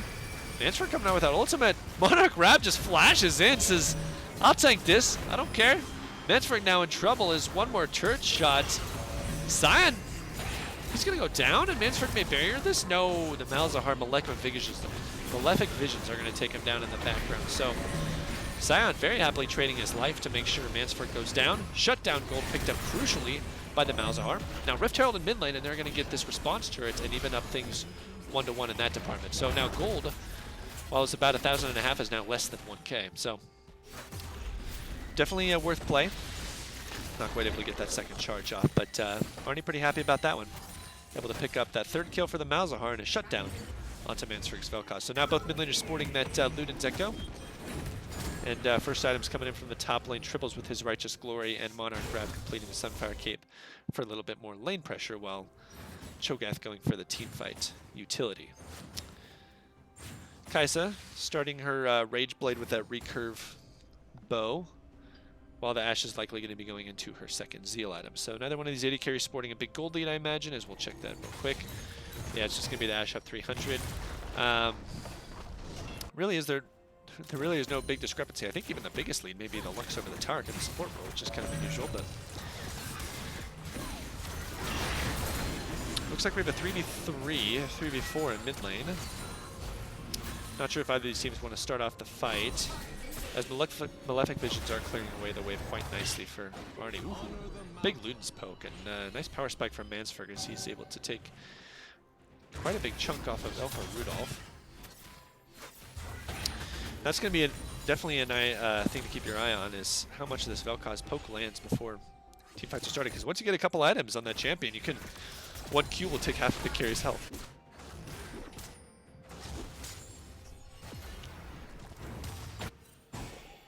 Another one lands, and Alpha Rudolph not enjoying his time behind this mid lane turret here. Shield broken. Sayari looking for a light binding. Yeah, a lot of range here from Kamikaze Penguins, who were able to exercise a pretty large zone of control with Lux and Vel'Koz abilities. They're still with this mid lane. They're going to push up. Asif getting a couple of auto attacks onto the turret. A little poke does land on Senpai Daisuke. Yamate also at about half health.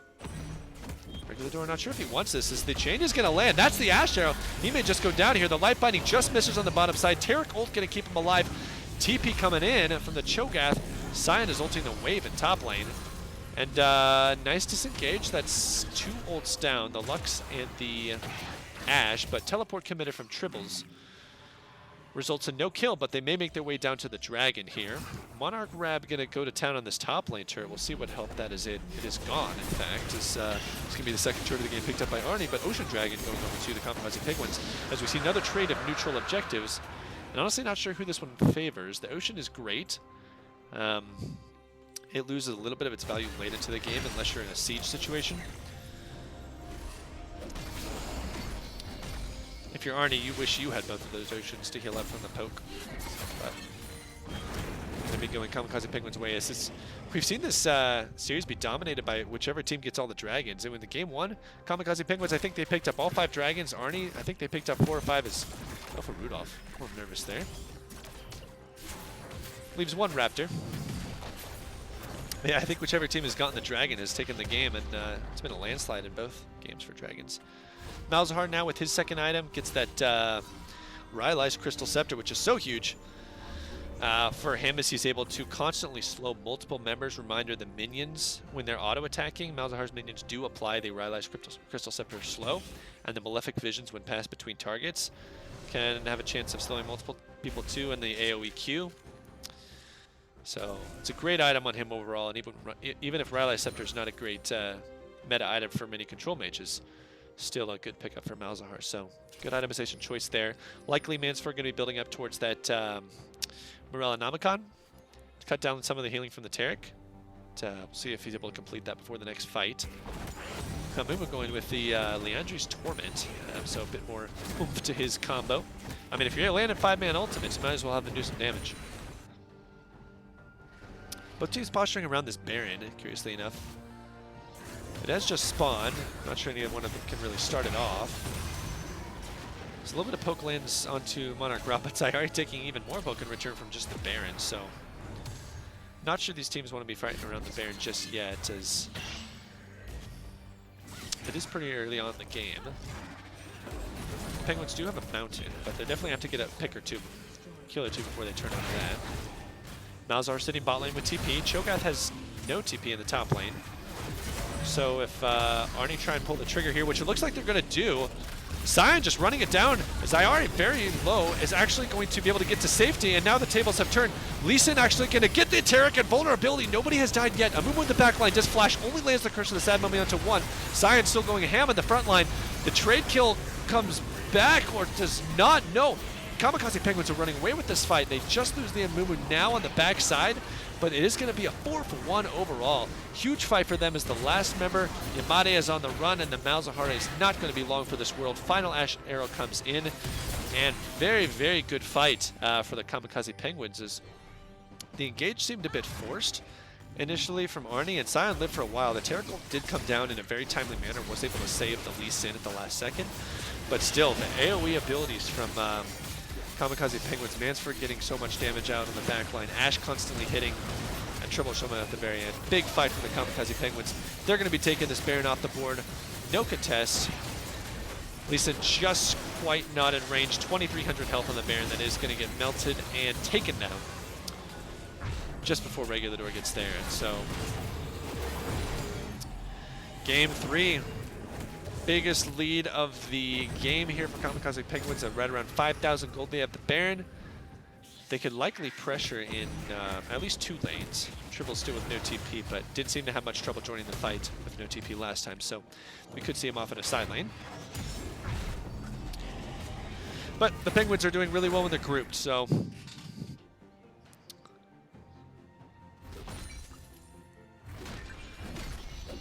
Yeah, not sure that the Kaisa has, she's not really gotten anywhere near the kind of lead that she got in game 2.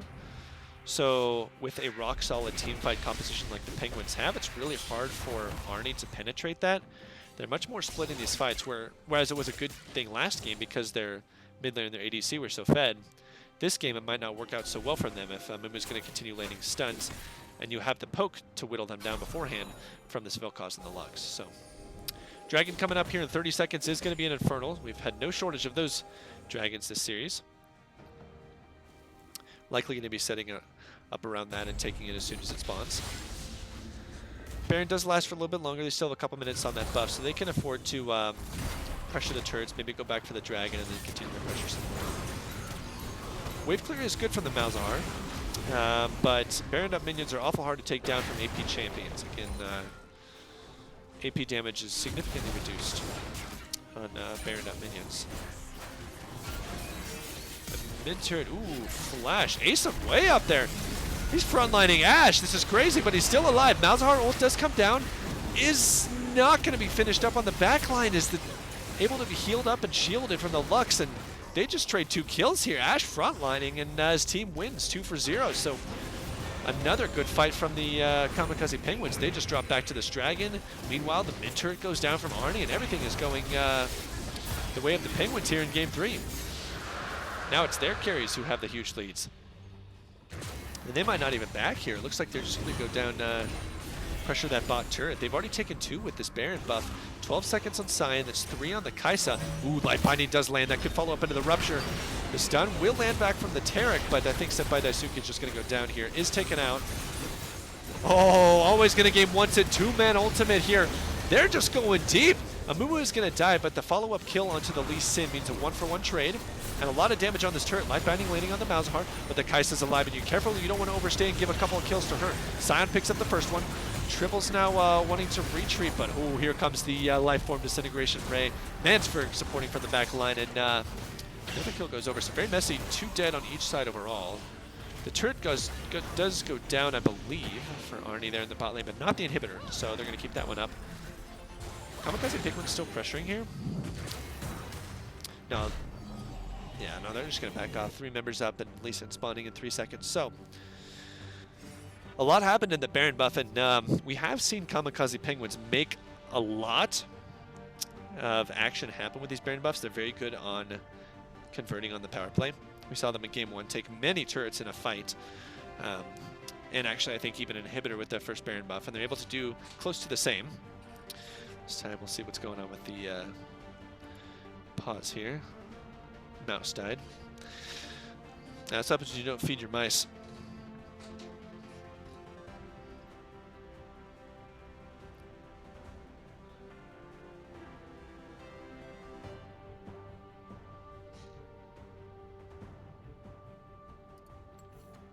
Turn the music down a little bit. Alright, getting back in the game here. Again, if you're just joining us here, this is game 3 between the Penguins, Kamikaze Penguins, and ARNY in the NOXIAN division. We played a gauntlet-style playoff format, so ARNY coming into this, the 3rd place team taking on Kamikaze Penguins. For that 2nd place spot, winner will go on to the championship round to face the Dream Daddies of Noxus. And game 3, looking in favor of Kamikaze Penguins, as they're going to look to close this one out and take themselves to the championship game. So we'll see what fight ARNY have in them. Kaisa hitting her 2nd item, but Asav's already on his way to his 3rd. So the lead that Kaisa had in game 2 that she was able to carry ARNY to that win, not quite there here in game 3. So we'll see how they can do when they aren't relying on that big of a Kaisa lead. So.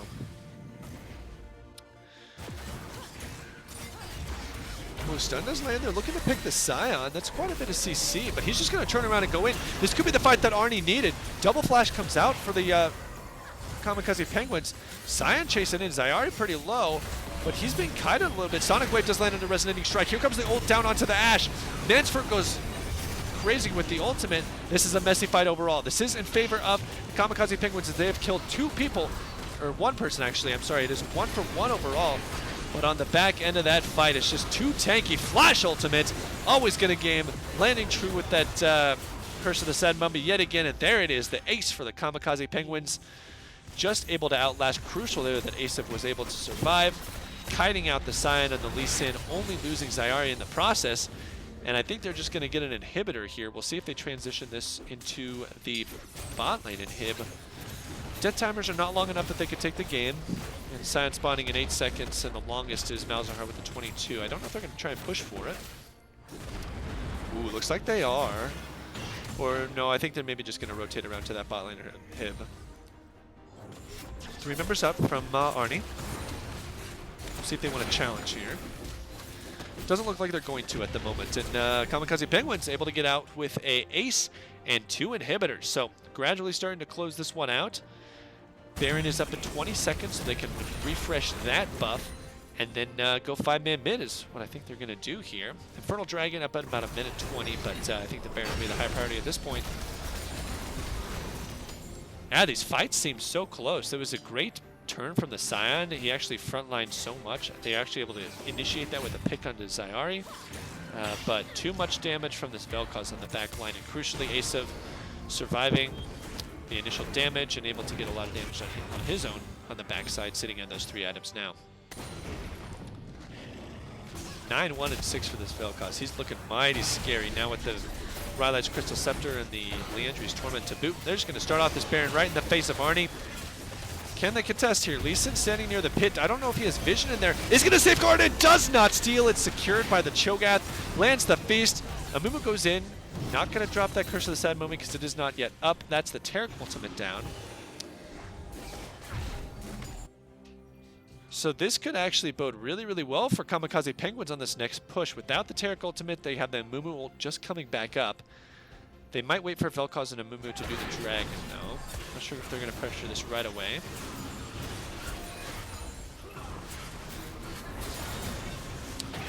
We'll see what they do here. Again, the wave clear, very good for the Malzahar. Let's get some decent damage down, and that poke from the Malefic Visions landing onto the Lux as well. But here are the super waves that are crashing in towards the Nexus turrets, and coming from both sides, it's now they're going to look for the engage. They know that it's only going to be 3 there. Tribble's flash still gets knocked up though. He's one tanky. Cho'Gath pops the Righteous Glory. Is probably going to go down in the end if he's able to get the feast in. No, not quite able to pick off him on the backside. Kamikaze Penguins are down 1, but they're still looking to fight here as Monarch Grab is pretty low. The stun does land on the Asif. He could potentially go down here. Where's the follow-up damage? It's not there. They don't have the carries to support. Kaisa has to go back. There are super minions everywhere in their base. It's in shambles. Those last Nexus turrets could go down. And despite being down 1 member, the Kamikaze Penguins, the game is in their hands right now as they could pressure forward here and take this last inhibitor. See what they choose to do. It's a good idea. It's a great pick to go in from ARNY. They knew they had to go at some point.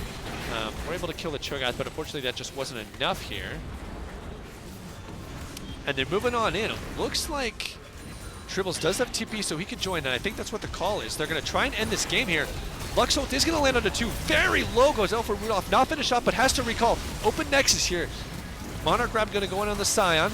Is going to take a lot of damage, but go down in the end. And now there's TP coming in. It's a 5v4. Zyari just kiting out. And it looks like this could be it. Taric ult comes down. I don't think that's going to be enough, as all they have to do is hit the Nexus. And the Kamikaze Penguins, they're going to do it. They move on to the grand finals of the NOXIAN divisions. GG's, they come in clutch in Game 3 with another well-executed teamfight composition, and blue side winning all 3 games here. And the Penguins are now going to move on to the grand finals to take on Dream Daddies. That'll be a series to watch, as this one certainly was. So hop on into the statistics, which I don't think we did for game 1 and 2, you can see just how much damage this Vel'Koz and this Ashe were doing. And it was a rough start for the Lee Sin. Didn't quite get going early as much as he wanted to. And at that point, when you have an Ashe and a Vel'Koz hitting their item spikes and even picking up kills on the roams, it was just became too much for them to handle. So much damage done in these team fights. Amumu and Cho'Gath doing very well. Got to give props to Kamikaze's Penguins jungler. Always getting a game. He played outstandingly on the Amumu, landing so many ultimates in games 2 and 3. And you know that ARNY always had to be looking out for that because his engagers were on point this game. So congratulations to the Kamikaze Penguins as they're able to take the series in epic fashion. Thank you guys for joining us. Unfortunately, I myself don't have time for an interview. We will save that for when one of these teams wins the finals. So not going to get to an interview with one of the players too. But again, congrats. Thanks guys for joining us. Kamikaze Penguins will move on to the finals here in NOXIAN Division to take on the Dream Daddies. Well-fought series from ARNY. They showed a lot. They showed their ability to play different styles of composition. They showed their ability to fix their mistakes in game 1 and come out swinging in game 2. They showed their ability to be cool under pressure and fight from behind a lot of times. But in the end, Kamikaze Penguins pick up the win and we'll move on. And that'll do it from us here at the caster, or me here at the caster desk. A pleasure casting this one, and looking forward to some more solo cast best of 5. That'll be the next challenge. Solo cast a best of 5. So hopefully one of our divisions can give us that, and maybe another caster as well. We'll see. Alrighty, guys. GG's. Very well played to all. A lot of fun watching and casting.